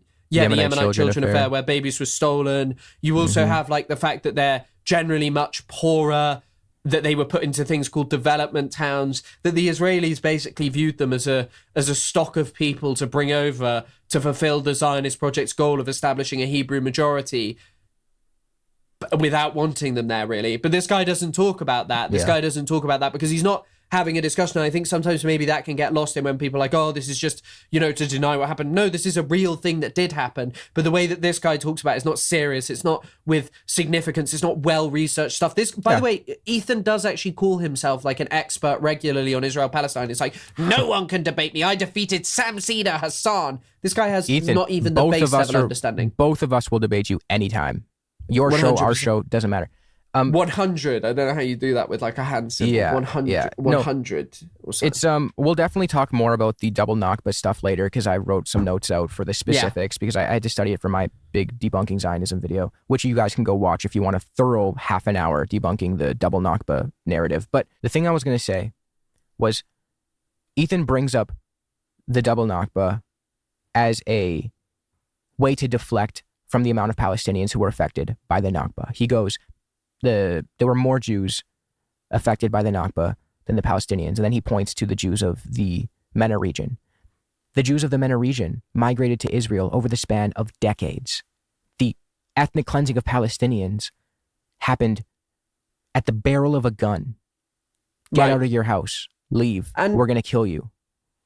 It's also really obvious that these people treat anti-Semitism with so much more significance than any kind of other bigotry, because they constantly harp on that. But then whenever this guy's talking about 1948, he's like, it's a war. In fact, there's this grotesque clip of Ethan Klein, which I'm sure most people watching this will have seen, where he goes to his little his little Arab, token Arab that he has on the show, AB, who's got absent backbone, I believe it stands for. I'm not actually sure. Someone will have to tell me and look into that. But this guy, Ethan goes, do you know what happened one day before the Nakba? And AB goes, oh, Palestinians were at home. And Ethan goes, no, the Arab armies invaded. It's like inaccurate. This guy tries to place it in terms of just it being a war. Like this Israel's own documents that their government is working to declassify, because they know how bad it is when the Nakba narrative is actually pushed out in its entirety, in its truth, as a mass ethnic cleansing operation that had, it wasn't that they were commanded to leave by Arab armies, as some have sought to claim, but rather is a product of a long-term planned mass ethnic cleansing operation, because that is injurious to this narrative of Israel as this magical state of refugees. I will never accept Israel's right to exist, because it was a state forged through this, and a state that has only done this since its existence. Mass ethnic cleansing, mass extermination. If you actually felt bad about the West Bank right now, and Gaza, you'd connect it to the past and say, this is fucked from its inception. Yeah. And there is no morality in Israel's army. None, nothing, nada, no. Yeah. Do you know what happened one day before the Nakba? That's what he said. And then he said, the Arab armies invaded. That's what he said. Complete bullshit. 300,000 Palestinians were already ethnically cleansed before the entrance of a single Arab army into Palestine. So I don't know where the fuck he's getting that from, but we shouldn't be surprised that he either doesn't read or he just can't, because it's unacceptable to not know this. That's a disgusting comment. He can obviously read ChatGPT's shorthand summaries of... True. My bad. I'm being ableist again. Sounds like a great guy. It's almost like he was jumping on a fad. It's almost like the industrial complex was booming, as he said. Despite claiming to support women and people of color, including Palestinians, the disingenuousness of Samsen's advocacy comes through when he ruthlessly attacks women and people of color who do not share his opinion. Below are some notable examples. Dog, this guy berated Matt Lieb, calling him a token Jew. He also called Matt Bernstein a pick-me Jew. What is he talking about? He does exactly what he's accusing Noah of. Samsen is notorious for his attacks on Patrice Zina, a black female creator who resides in the UK. She makes videos with nuanced commentary on various social topics, including race and gender issues. During the public controversy of Hailey Bailey's being cast as Ariel in The Little Mermaid, Patience Zina agrees with the criticism. I thought it was Halle Berry. I didn't actually know it was Hailey Bailey. I think Who that is Patience? Patience Zina is like a YouTuber. I believe she's like somewhat centrist-y on some stuff. She's like a YouTuber. And I think she agreed with like the right-wing criticism about casting a black Little Mermaid, and Noah thought it was stupid, and then they just had like a little back and forth, but who gives a flying fuck, honestly? Right, that was certainly one of the most significant moments in cultural history. Yeah. And a ruthless attack on a poor black lady by the evil Noah Samsen. Do you think that this, I mean, you're probably not as clued up in the H of the universe. This sounds like it was written by fucking Girl with a Microphone, the egg lady who he employs. Oh, she's awesome. She's awesome. I replied to her once on Twitter, and she never got back to me. Unfortunate. I was waiting. She felt, excuse me, she felt Hollywood was shoehorning people of color into Caucasian stories. Her solution was that Hollywood should focus on creating more content that focus. It's so funny, Ethan earnestly just like reciting the right-wing argument about casting black people in like old remakes. He's just earnestly reciting it. I do also feel that The Little Mermaid has like a fucking lobster in it, like a talking lobster. Dude. It's a fantastical story. I honestly could not give a shit if there was like, you know, a black person in there. I see the arguments that she's somewhat making about like how Hollywood should be focusing on creating more content about stories of people of color, but simultaneously, you know, I feel like just reading this out as if this is something that you actually care about or is worthy of mentioning in a fucking legal document is like, just... Imagine this being read to the judge, bro. Like, I get it. Look, I'm all for making new IPs with like new black protagonists. That'd be fucking dope. But also, like, you can also just kind of like cast black people in remakes. Like, it's not that big of a deal. Remember this one time, this guy that I like knew through friends was like going off about how mad he was about how like Disney's casting all these black people in these old remakes, and he's like trying to pick a fight with me, and I'm like, dude, I don't give a fuck. I actually don't give a fuck. I don't watch Disney. Right. Like, I don't know what you want from me, man. I know. It's just like, who cares? Who cares about who plays Ariel in the little Ariel? Who plays Ariel? Ethan's probably mad because he thinks it's Ariel Sharon is being played by a black lady. And he's like, no, Ariel Sharon was a proud Israeli man defending his country. Dude, oh my God. This is on stories directly involving people of color. Samsen attacked Patience Zina for her opinion and not rubber stamping Hailey Bailey's casting. Patience Zina made a video exposing Samsen's hypocrisy. Samsen has also attacked Palestinians who do not give full-throated support to Hamas and the destruction of Israel. Ahmed Fouad, described above as a Gazan refugee. Bro doesn't even know his own token's name. I know.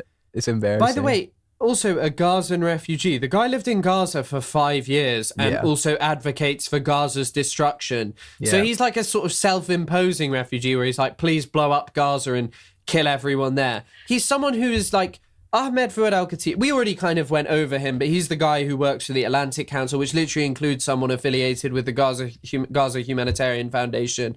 He's people have spoken about Ahmed Fouad Al-Khatib. He's not like a good advocate for Palestine. He's a horrible, horrible character.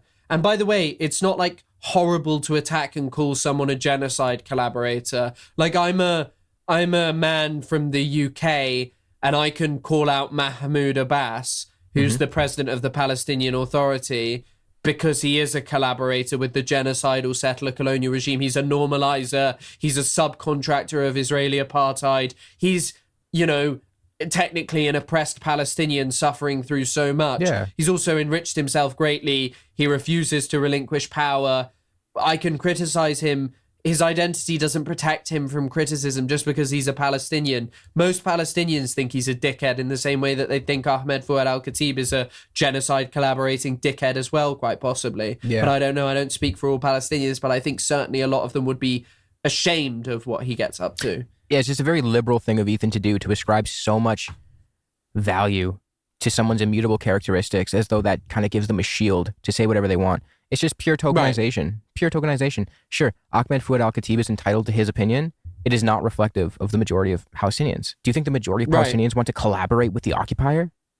And he's the only Palestinian that Ethan thinks is like good to be having a discussion with. But that's only because he largely supports exactly the same thing Ethan does, which is Israel being continually allowed to engage in the same practices whilst, making mealy-mouthed hints or like towards a two-state solution or your desire for it without ever confronting, actually, this was always a racist colonial project. It's just gained more ability to do horrifyingly racist and colonial things in recent decades. Yeah. The reason he's latched onto Ahmed Fouad Al-Khatib is because Ahmed Fouad Al-Khatib's agenda is compatible with Ethan's. But would he dare talk to a Palestinian who would challenge Ethan's priors? He would not. He wouldn't dare. He wouldn't dare highlight that opinion. He would call him an anti-Semite. Imagine Ethan talking to, like, I don't know, Mohammed Khalil. Abu Nima. Or even like Ahmed Abu Al-Tema, the guy who led the Great March of Return. Ethan has used his platform to claim that it's like, the Great March of Return was like this horrifically violent event for poor Israelis. You're talking about Israelis sniping people, and on the first day, Avigdor Lieberman saying there'll be no investigation of the Israelis who've just shot masses of innocent Palestinians. Tens of thousands of people were wounded, and people like Lona Box, Ethan Klein. I mean, I'm not even going to include Destiny because I don't think Destiny counts himself as pro-Palestine at all. But these two who try and masquerade as pro-Palestine both spend their time trying to like claim that it was like this violent event and that people should stop trying to cite it as an example of peace. If you look at the crux of what it was, as someone who claims to want like a peaceful solution to Palestine, it was about Palestinians who live in Gaza, who can see their homeland, who, are displaced from land that isn't even far away, being able to return to said homeland. But of course, even for these people, because it's not entirely bending the knee down to Israel and saying, please give us a two-state solution. It's not enough for them. I don't know what they want. They spend their time demonizing the Intifada. The first Intifada is non-violent. The second Intifada becomes violent. But you know what? Like the restraint with which Palestinians showed in the first Intifada, there have always been partners for peace. But the truth is Israel has never wanted it. Israel has never wanted it because that's not what it is. It has this racist, colonial, Jewish supremacist core to it, which will never be able to be removed or disconnected from what this is. Yeah. Like we said, Ahmed Fouad Al-Khatib, he works for the Atlantic Council, right? Or he has. No, he does. He actively does. The About page for the Atlantic Council says, the Atlantic Council is a nonpartisan organization that galvanizes U.S. leadership and engagement in the world. So he's doing a good job then. Yeah. Are you kidding me? Like, you're telling me that the dude who works for the organization that boasts about galvanizing U.S. leadership around the world is the only acceptable Palestinian voice? Right. Shut up. He's a senior fellow at the Atlantic Council, where he leads the nonprofit organization called Realign for Palestine. He's an advocate for the nonviolence and of the two-state solution to resolve the conflict between Israel and Palestine. Samsen attacks Al-Khatib. Sorry, I don't know how to say. Bro, he can't even say his boy's name, dude. It's embarrassing. It's not even a hard name to... Did you notice that he said Mizrahi or something earlier rather than Yeah, Mizrahi. Yeah. Dude, and do you remember the time he was like adamant that he knew how to pronounce Avi Schleim's name? He goes, no, it's Avi Schleim. It's Avi Schleim. I just kind of took him at his word. I was like, all right, well, you know what? He's got a wife who could speak Hebrew. Maybe he's right on this.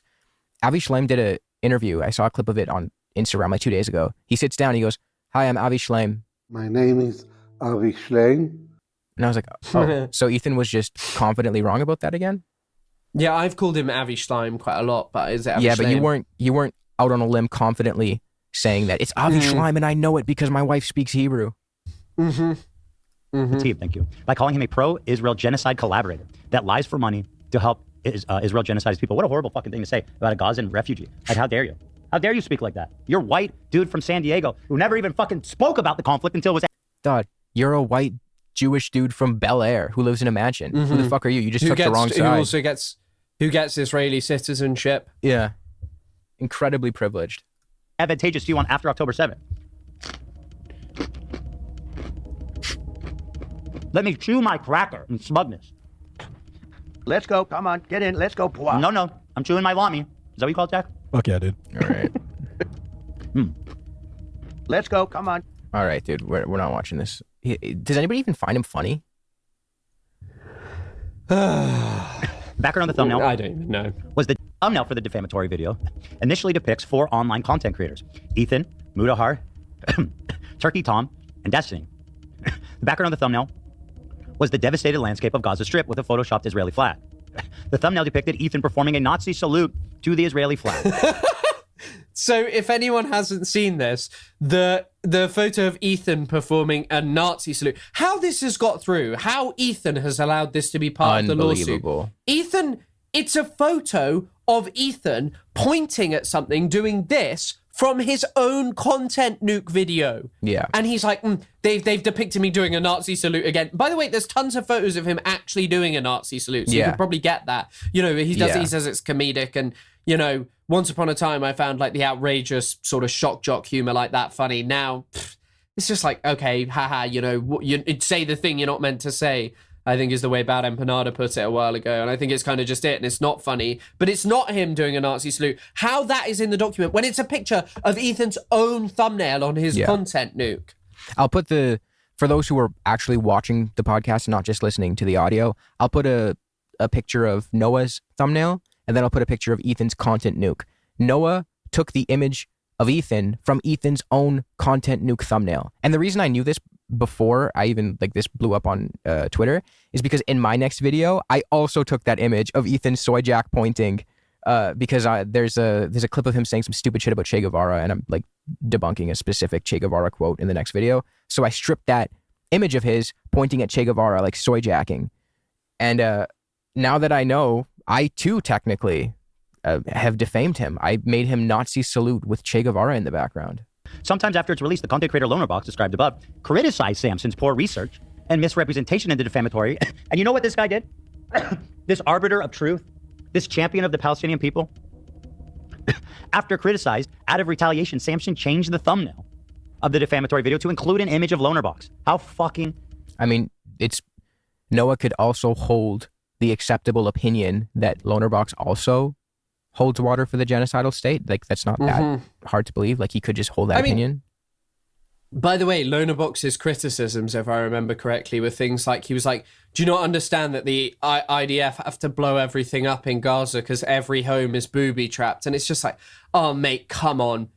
We no, that is so untrue. They carry out so much of the demolition, by the way, using civilian contractors. A Palestinian guy called Yunus Tarawi, who used to be very active pre-October the 7th. I don't really know. He does still do work. He was doing heavy research on who killed Hind Rajab, actually. I don't know if he ever got to the bottom of it. I think he was, because he was like kind of quibbling with Al Jazeera's research, who they thought it was. But anyway, he was talking about how Israel actually hires civilian contractors to go into Gaza and to destroy it. But yet Lonerbox was like citing the Israeli military. No, because of booby traps. But basically, there's all these booby traps and that's why Gaza looks so destroyed. No, it was a genocidal operation to cleanse the Gaza Strip. That's what it was.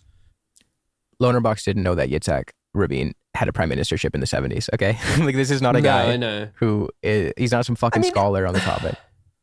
Loaderbox knows more than the average. But the thing is it's for debate, and that's the thing. It's not this appreciation or this care for the subject, or like trying to understand narratives and history and theorizing this. It's literally just, how can I win debates on the internet about Palestine? And I don't think that's particularly a very fulfilling thing. And I think like what the Great March of Return is a great example. It's so incongruent in their minds because they spend their time trying to relitigate it.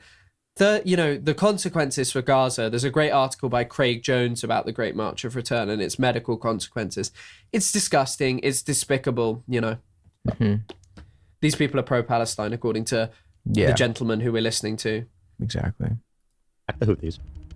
He also cites he cites baseless claims from Saudi state propaganda outlets to attack the Houthis. Oh, Israel's genocide. should we cover this? He cites I guess the time is sort of slipping away, so maybe we should skip to the final timestamp, because I don't want to go much above 2.5 hours. Go on. Right, because Ethan goes on to say that Noah is mad that Ethan pushed the mass rapes hoax, and he said that was a defamatory statement. I mean, the only thing I'm going to say here is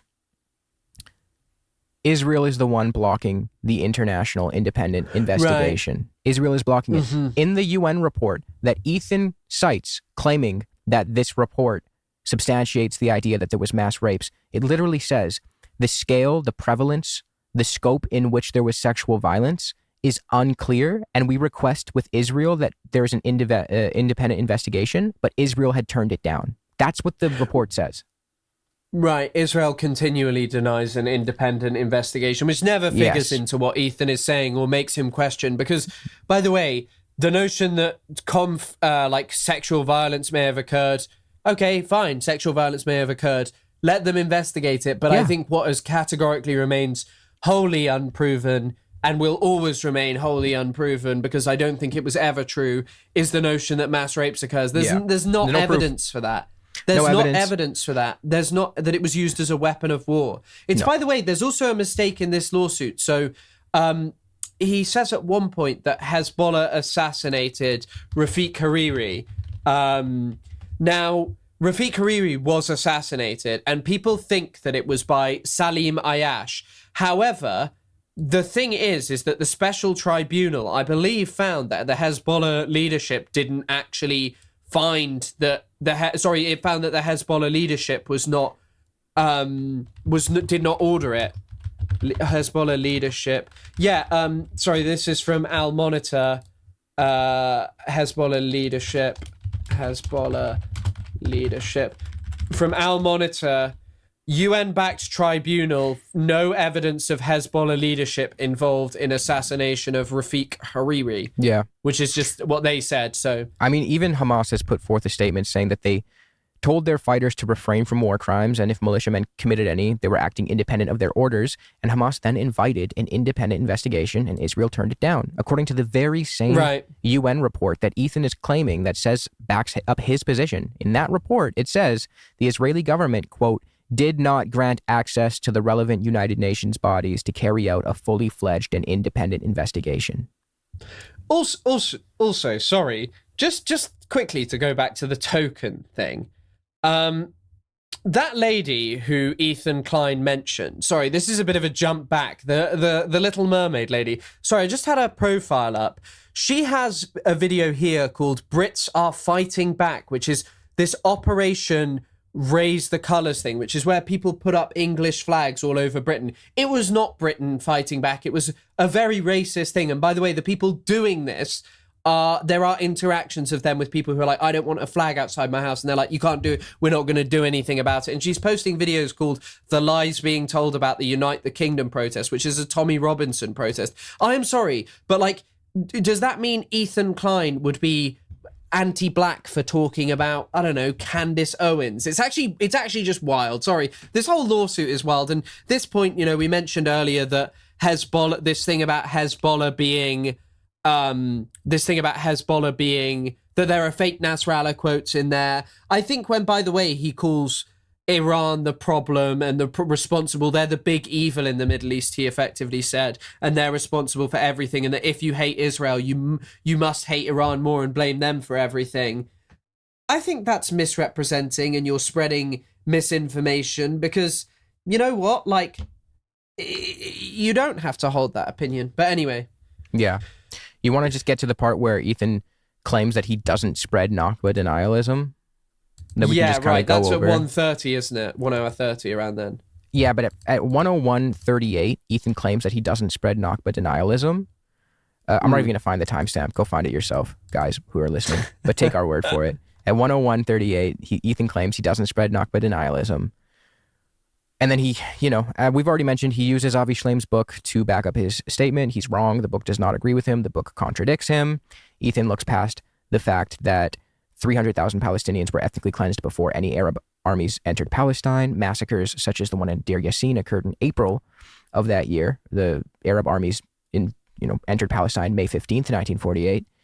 And Zionist militias were conducting ethnic cleansing campaigns almost immediately after the UNGA Resolution 181 was passed in November of 1947. So in December of 1947, there was already ethnic cleansing campaigns happening. The enclave of Jaffa, which the UN partition explicitly granted to the future Arab state, by the way, was attacked and ethnically cleansed by the Zionists prior to the entrance of any Arab armies. It's not even scratching the surface. So these are the narratives that he put forth that revise the Nakba.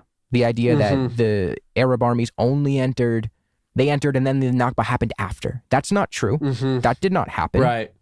The idea that Palestinians fled because Arab leaders told them to, that is a right-wing Israeli... Did he say that?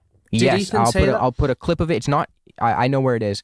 I reacted to it in a video once. I'll put it. It was the invading fucking Arab armies that told the Palestinians to leave and come back when the war was over. He goes... Arab leaders told Palestinians to flee. So this is a right-wing Israeli narrative, Israeli myth, and it's debunked by No one found evidence for it. Well, no. Even Benny Morris, who is a Zionist piece of shit historian, also said that that's not true. And Shlomo Ben-Ami, who describes himself as an ardent Zionist, he's a formative Israeli statesman, said that didn't happen. That's not true. So Ethan is here staking out a position, a point that is to the right of genocidal Zionists like Shlomo Ben-Ami and Benny Morris. Okay. Right.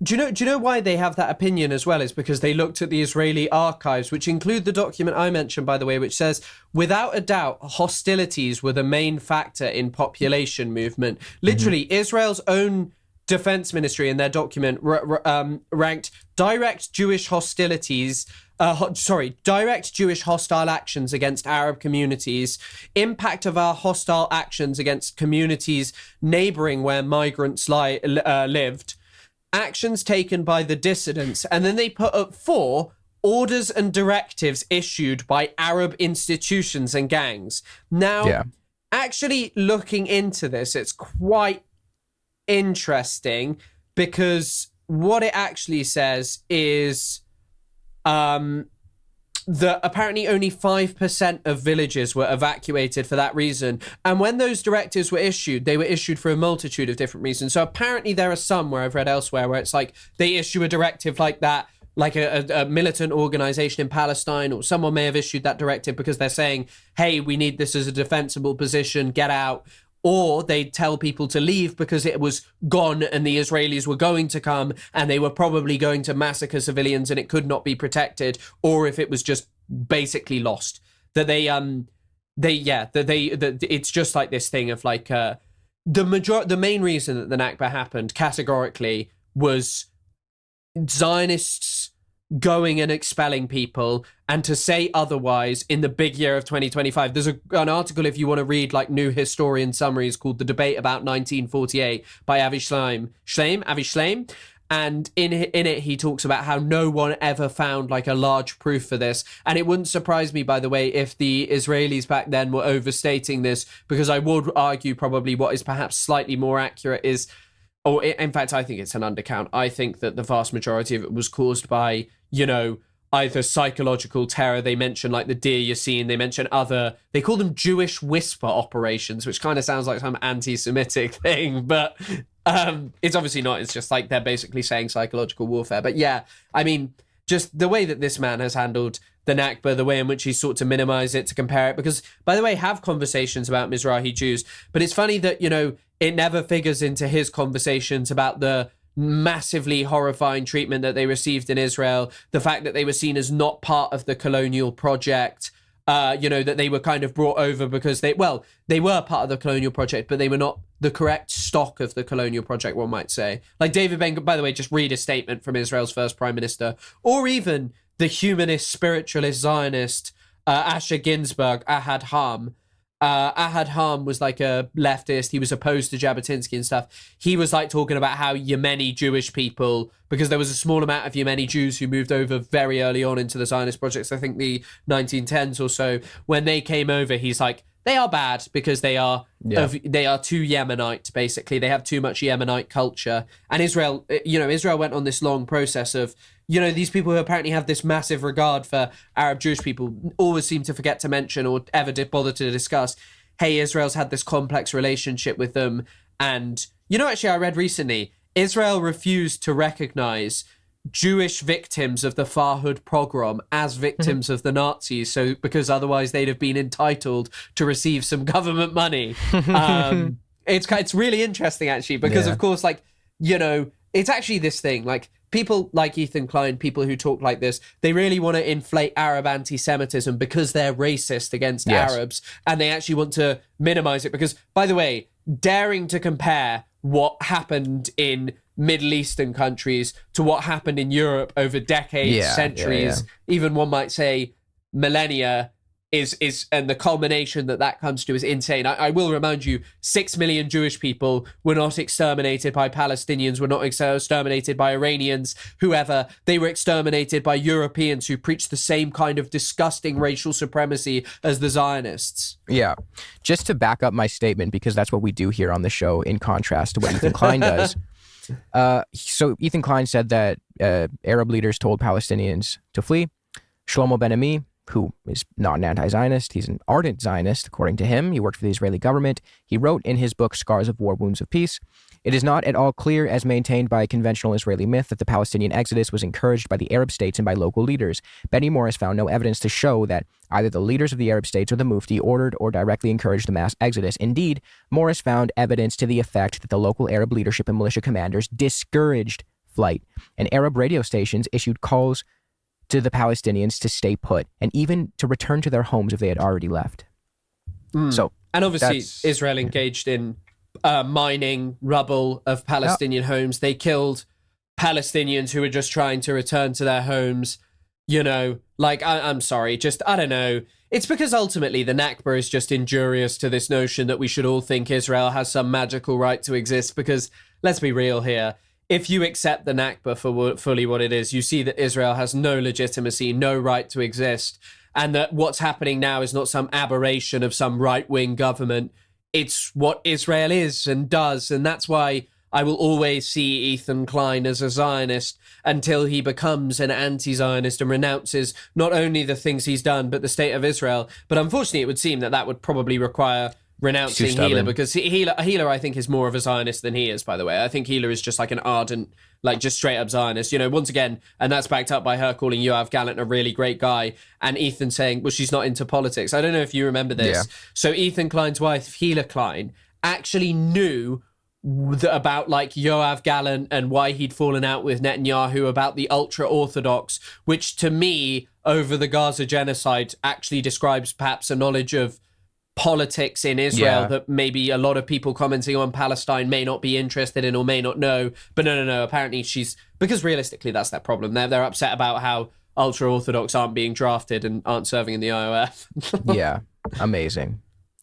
I'm going to go over to 138.14. We'll do a little segment just refuting his ardent defense of the idea that he doesn't deny or do revisionism for the Nakba. And then after that, we can do just the nitpicking over the document that we were doing before. Right. Yeah, cool. Hence why me and Isaac have started late tonight, because we both became embroiled in looking into what we think are some inconsistencies and mistakes in here. We know are provably. Yeah. There there are certainly some interesting points in this document that don't add up, that seem to be, I mean, I'm not going to lie. I think I think actually, you know how he has sourced books is actually from Wikipedia articles or something, because I don't know where this is coming from. I genuinely don't. The fourth defamatory statement falsely asserts that Ethan denied the Nakba to legitimize Israelis' colonization. But nowhere does Noah Samsen identify what Ethan said that denied the Nakba, how those points were debunked, and how those talking points legitimized Israeli colonization. Instead, Samsen showed a... So we've already done that, right? Like, do we have to repeat it? No, I don't think we need to. I think it's just like, it's pretty obvious that when you spend your time trying to draw this analogous thing between Arab, like Mizrahi Jewish people, excuse me, I shouldn't say Arab because obviously there's North African Jewish people as well, like from the MENA. I think like what you should kind of sit here and say vis-a-vis that is, you're not placing them in the context of Israeli colonialism. You're not talking about anything here. You are literally solely bringing that up because you want to use it as a means to say, well, Jewish people are expelled too. Isn't that funny? Actually, that must mean that, you know, the Palestinians, Yeah. Well, very simple. He denies the Nakba because he double Nakba theory, claims that Palestinians only fled because Arab leaders told them to, claims that the Nakba happened as a response to Arab armies entering Palestine when the Nakba started way before. 300,000 Palestinians were already ethnically cleansed before that point. So right off the top of my head, there's 3 examples of him doing Nakba denialism. Right, yeah. Yeah, so he might retort saying, well, that doesn't mean I deny that the Nakba happened. I just revise it a bit, or I fudge the numbers, or I take issue with the sequence of events. Do you think that argument would hold any water in the case of, say, the Holocaust? If someone's like, yeah, I believe the Holocaust happened, but I just believe that it happened at a different number. Maybe it was 270. But what about the 2 million Germans who were ethnically cleansed from Poland or wherever? Yeah. You've got to understand the German suffering too in the context of all of this, and people would just tell you to shut the hell up unless you were placing it in the context of like, hey, maybe that wasn't good, but obviously what the Nazis did was immoral and unjust, but making nation states in this kind of way is not good or a great idea, you know? Yeah. Screenshot from a video by the great, reputable Bad Empanada, entitled Nakba Denier, Expulsion Liar. Content nuke destroyed number 6 by the great scholar Bad Empanada. Bad Emma Panda. Or as I like to call him, Bad Emma Panda. Bad Emma Panda. With the text just quoted. This is Sam's... I just knowing that Bad Empanada is going to be brought up to a judge brings me so much joy. It's so funny. Like, just, Your Honor, he cited Bad Empanada. This is Noah's source on this. He just said, quote, on screen, debunked by Bad Empanada. Boom. Checkmate. Got him. Bad Empanada has a notorious reputation for his full-throated support of violence and terrorism against Israel and Israelis, particularly on October 7th. He spread intentional falsehoods and misinformation about his enemies, including harassing and doxing them. At the top of Bad Empanada's hit list are Ethan and Hila. Samsen is well aware of Bad Empanada's extreme antagonism towards Ethan, Israel, and Israelites due to Samsen's close relationship with him. Indeed, it's highly likely Bad Empanada played a substantial role in the creation of the defamatory video.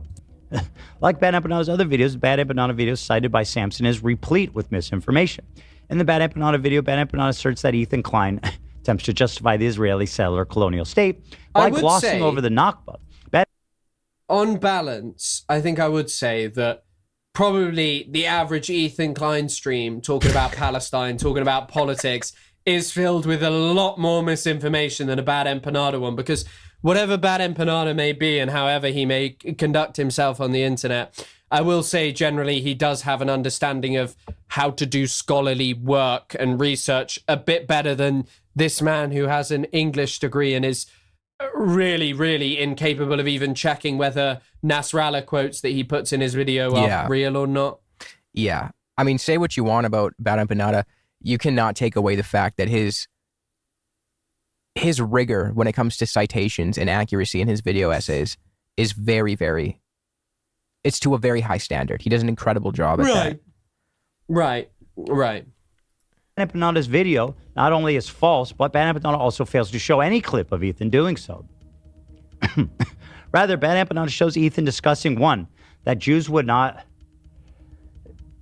feel safe, excuse me, as an ethnic minority. Okay. Why don't you move to Israel? Why don't you live in Israel anymore? Sorry, why don't you live in Israel? Yeah. That is the only place where you would not be an ethnic minority. You live in the US. If you really were as troubled by this as you purport and were as unsafe as a result, why do you not live in Israel? Why? Yeah.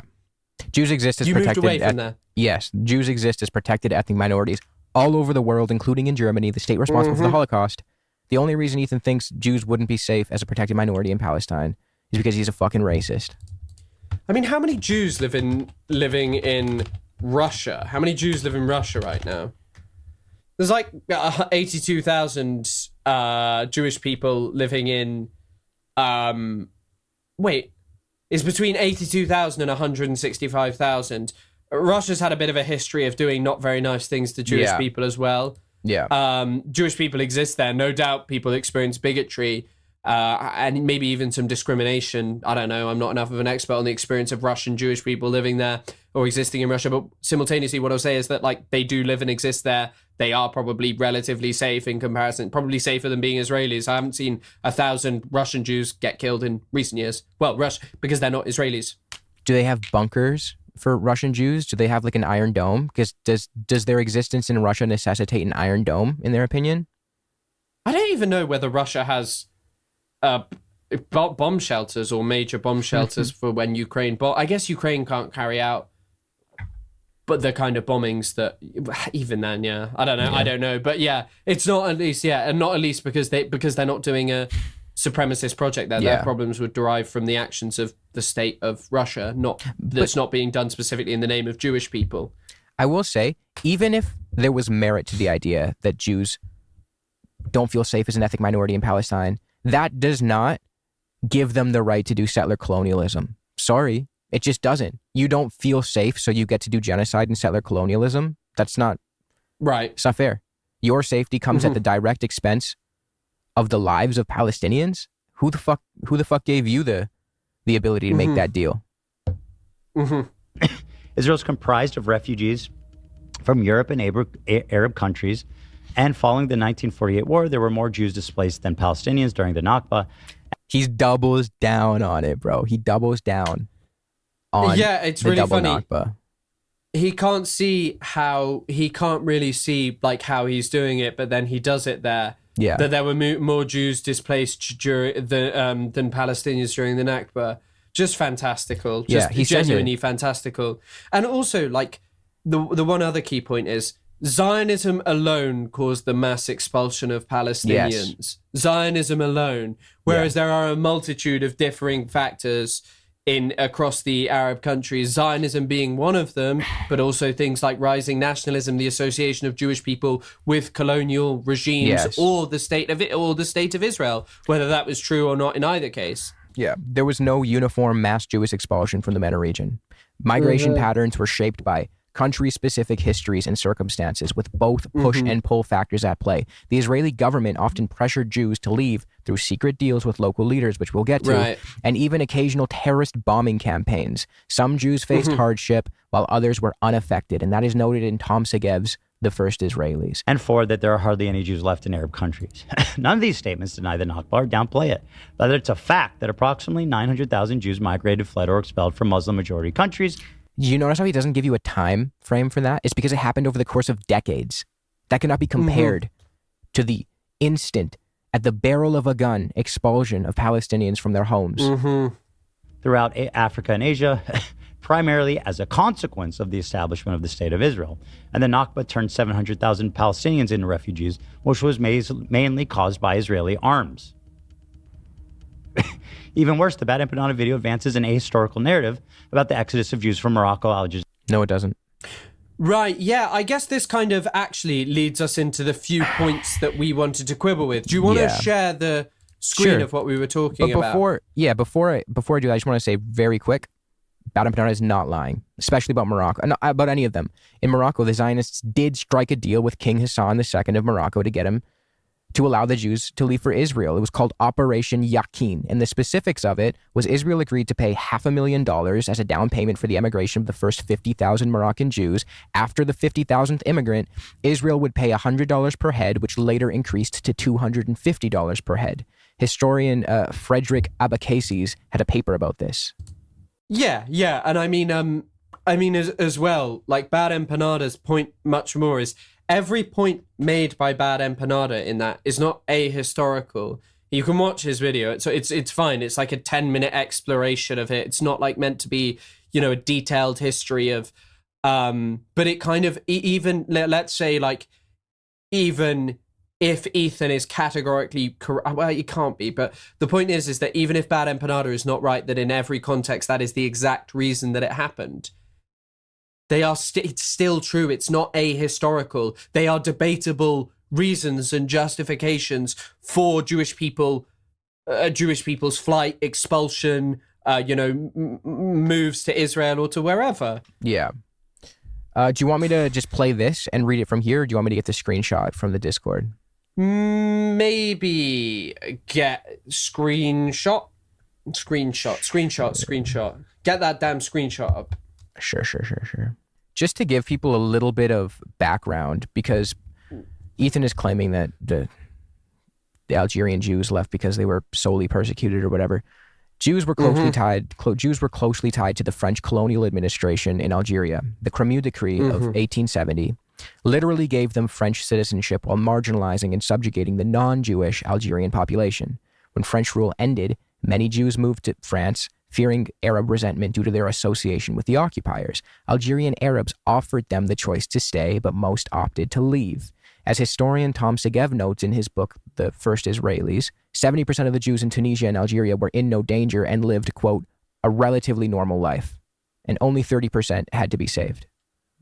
So with that context, we can read this. So yeah, the first part of the lawsuit Ethan is highlighting says that basically it leads on from saying that this is from, the previous page. As to Algeria, Bad Empanada falsely claims the Cremieux Decree granted, wouldn't it be the decree? It's the decree. It's the decree. These fucking idiots couldn't even spell it right.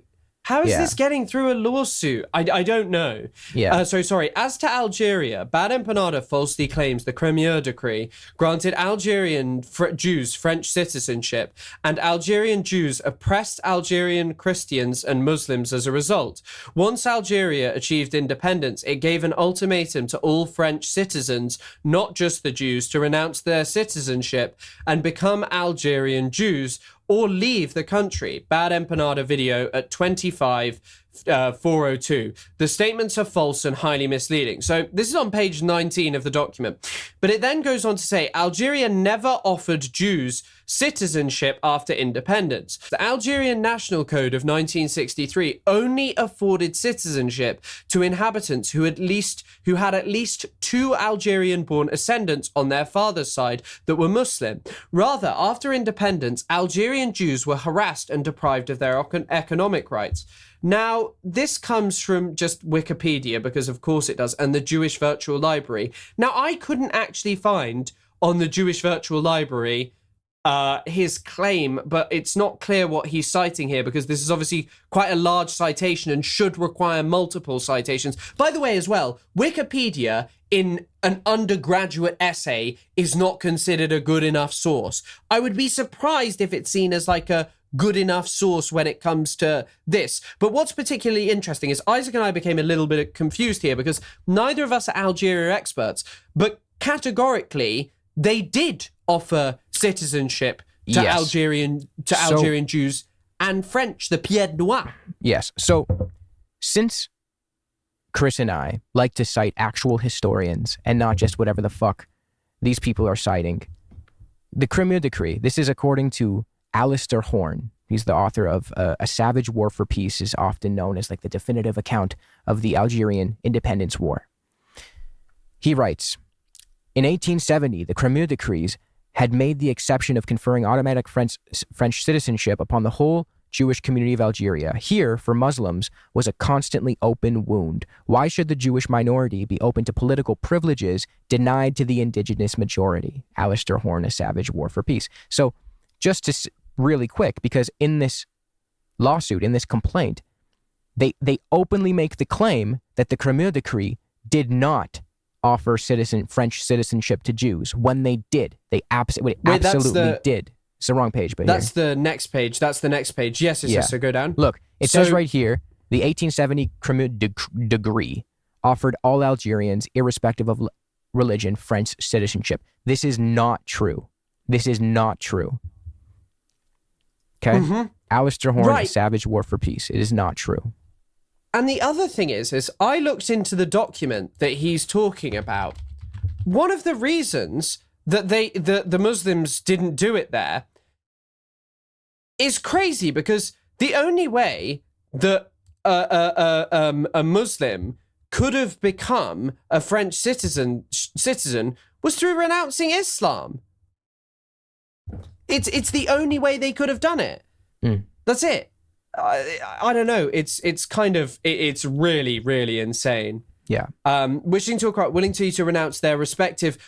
So basically, that's how so prior to the Crémieux Decree, the way that you became a French citizen was it required Muslim and Jewish. So sorry, this is an imperial law established in 1865. So the way that you would become a citizen if you were a Muslim or a Jewish person would be through renouncing your respective religious jurisdictions in a matter of marriage and inheritance and accept French civil legislation. So what's expected of Muslims is that they had to renounce their religion? Yeah. And you see right here, it says Algeria never offered Jews citizenship after independence. You see this? Algeria never offered Jews citizenship. Okay. The FLN's declaration, recounted in Alistair Horn's book, says this: all French citizens desiring to remain in Algeria will be allowed to opt for their original nationality, in which case they will be considered as foreigners, or for Algerian nationality, in which case they'll be considered as Algerians, both in rights and duties. The ties between France and Algeria will be defined by agreement between the two powers on a basis of equality and mutual respect. When discussing the Avian Accords, which were basically like a ceasefire. Evian. Essentially like a ceasefire for the independence war, and they offered Jews as well as other pieds noirs Algerian citizenship. Horn says, first of all, the Evian Accords dealt with the details of the ceasefire, including arrangements for the release forthwith of all prisoners. Next came a declaration generale, recognizing the full sovereignty of Algeria in its territorial integrity in accordance with the principles of self-determination as bestowed by the referendum of 8 January 1961. Early in this declaration were recognized the rights of French citizens to share in equality the protection and privileges according to all Algerians over a transitory period of 3 years. At the end of this period, they can either opt for Algerian citizenship or retain their French nationality, in which case they would become foreigners in Algeria. They could not have it both ways. There's also what Sung Yin Choi said in her text, Decolonization and the French of Algeria. She wrote, the FLN published its own articles calling for the unity between Muslim and Jewish Algerians in 1961. In one such publication, the FLN stated that it considered Jews profoundly different from Europeans. The Jews of Algeria were not colonial invaders. Jews were Algerians by history, language, and tradition, and were French since the 1871 decree by the French government, the aforementioned Crémieux Decree. As Algerians, they had a place in independent Algeria. She goes on to say that very few Jews sympathized with the FLN's offer, and they, decided to move to France in 1962, not Israel, not stay in Algeria, but accept French citizenship and move to France. Yeah, because this is just wrong. What it gets correct is that, this is what led to us spending quite a lot of time looking into this at the last minute, is what it actually was. So this did come into effect, this national law, which basically said it was only that you would be allowed to be if you had grandparents who were Algerian. That came in 1963 after this had basically already been refused because 130,000 of the 140,000 Jewish people living there were gone. And this is mentioned on the Wikipedia that Ethan cites, the FLN Wikipedia. This is the thing. Whoever has written this lawsuit has no regard almost for anything going on here, because is the Cremieux decree on this bit? Because the Cremieux decree stuff is just wrong. It's just wrong. They said that it offered citizenship. It literally says, the indigenous Jews of the departments of Algeria are declared French citizens. Therefore, their actual status and personal status will, after the promulgation of this decree, be settled by French law. Any rights acquired to date remaining inviolable. Yeah. It's just, I don't know how this happens. Yeah. I don't know how you have this lawsuit where you're probably paying Ethan is getting rinsed for this, where you're paying this guy this much money. He's spelling decree wrong. He's also citing Wikipedia. I know it's not like an academic piece, but still, I would say to be saying something like this is kind of insane. Because Ethan is obviously, Tom Segev's 1949, The First Israelis is put here. I was going to say. No, you finish. You finish. You say, because you double-check this. So, 1949, The First Israelis holds a soft spot in my heart because I like the book. I've read it more than once. Big fan. Good book. In this complaint, it says, Bad Empanada even misrepresents the article he cites and its sourcing. In the article, it claims that the Jewish agency had to strike an agreement with the French governor of Morocco to bring about the emigration of Moroccan Jews. The source cited in the article, 1949, The First Israelis by Tom Segev, does not support this assertion. That's what the complaint says. Now, as a Tom Segev enjoyer, as a First Israelis book enjoyer myself, I was able to remember the quote and the chapter and close to the page number in which the source actually does support what Bad Empanada is claiming it supports. To quote from the book, in July 1949, after prolonged and tedious negotiations, the Jewish agency's man in Rabat concluded a 4-part agreement with the French governor of Morocco, providing for Jewish emigration to Marseilles, to be carried out discreetly, but no longer illegally. This agreement is an important achievement, boasted Youssef Barpal. In the midst of all difficulties, the Mossad can be proud of the political work it has done and which has brought us this far. Literally says that in the book. But also, the other thing that I really, really want to point to here is, like, the Segev quote that Bad Empanada shows on his video is from an article by Joseph Massad, who's I quite like some of the stuff he writes. Anyway, the truth behind Israeli propaganda on the expulsion of Arab Jews, Joseph Massad. It's largely, I don't know if you've read it as well, it's a reworking of an older article called Zionism's Internal Others, I believe it's called, but that's like an academic one. Anyway, it just says, Zionists were also active in bringing about the emigration of Morocco's Jews to Israel. Morocco was under French colonial occupation at the time, so the Jewish agency had to strike an agreement with the French governor of Morocco to bring about the emigration of Moroccan Jews who had to face horrific conditions on Israeli ships, according to Segev and some other sources. So he's right. He's right. He's mentioning, like, you could say, well, the citation is about the horrific conditions, because that is talked about by Segev, I'm sure of. Mm-hmm. Segev talks about this, but also Segev talks about the thing you're saying. I just read his quote. I don't know how this gets through. I mean, it's just like one of Ethan's videos. It's sloppily researched. It's an emotive assault on people who actually know something about this, because Ethan doesn't know shit. He has a little, strange sort of, I don't know if you've seen the AB guy who works for him. He talks like he's got grills in now because his fake teeth are bad. Yeah, he talks like he's got grills in, but he just sits there and he chat GPTs. His girlfriend was making joke about it. He's chat GPT in this shit. These are sources pulled from Wikipedia, probably. That is what this is. It is not some...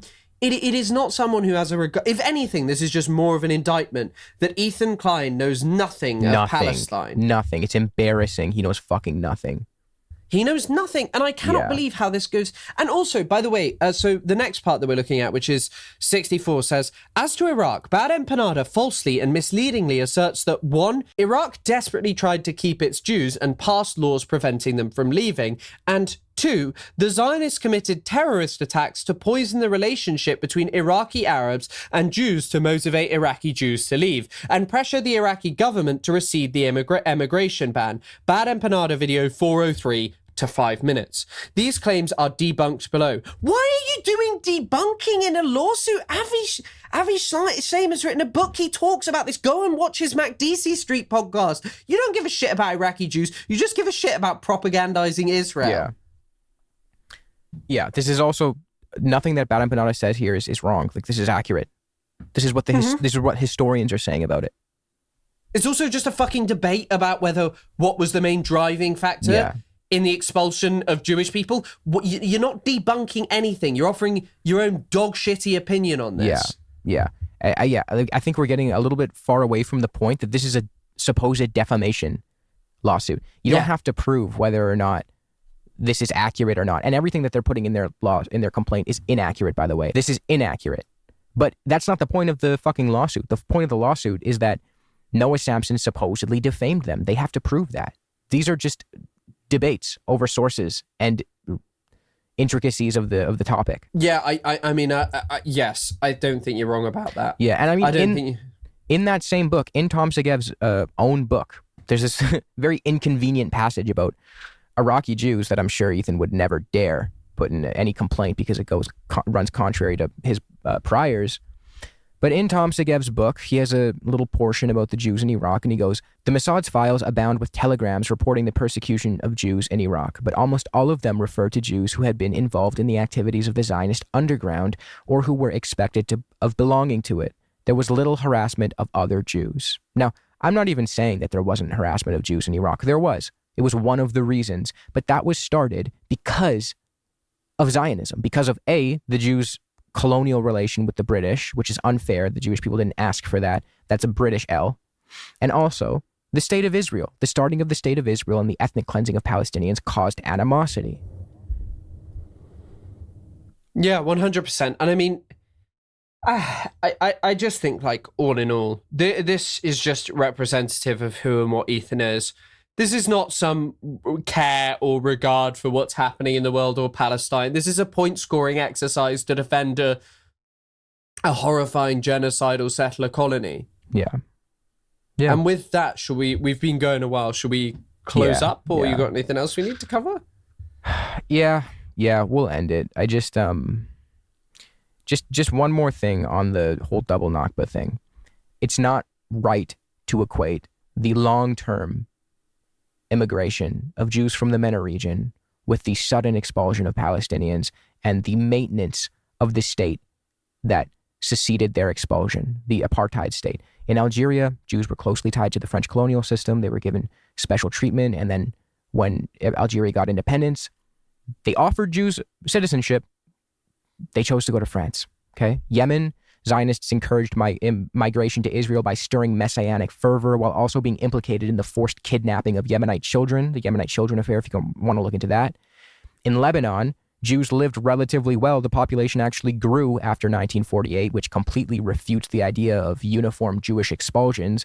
Jews eventually left mainly due to civil war and economic decline, often choosing destinations other than Israel as they were in agreement with their Arab neighbors that Zionism was the root of all evils in the region. You could read more about that in The Jews of Lebanon by Kirsten E. Schultz. In Iraq, yes, there was a mix of persecution and Zionist terror bombings that accelerated Jewish migration to Israel. Oh, and then the same figures who were responsible for the Baghdad false flag bombing campaigns ended up carrying out the Lavon affair false flag attempt in Egypt soon after. I believe his name was Mir Max Bennett.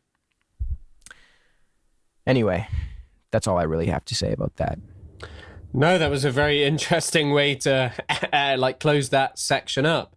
Well, thank you guys for watching another episode of the No Politic Here podcast. I hope you guys enjoyed this episode. I'm sure there'll be a few more watching because I know you guys all are interested in this kind of stuff. But I think we blended the drama and the slop quite well together. Sorry, the more scholarly stuff and the slop, and I hope you had enjoyed us looking at what Ethan's been saying, what's going on with this stupid lawsuit, and yeah, thank you guys for watching as always. Yeah, thank you all for watching. I hope we no longer have to talk about Ethan Klein, preferably ever again. But like we said, he's suing our boy and he's spewing Zionist misinformation all over the place. Mm-hmm. So that's as why, always. Yeah. So that's why we do what we do. Before we go, we want to thank our beautiful and lovely patrons and producers who bring you the No Politic Here show. They bring you the No Politic Here show. Without them, it wouldn't be possible. True. Yeah. So just to list them off, our top tier patrons who help fund the show: Space. Thank you, Soph. Thank you, Mink Peterson. Thank you, Demon Lemon and Socialistic Discography. Thank you guys, as always, for supporting the channel. And yeah, we'll see you guys next week for what I'm sure will be another exciting episode about something. Isaac, Amazing. See you later. See you, man.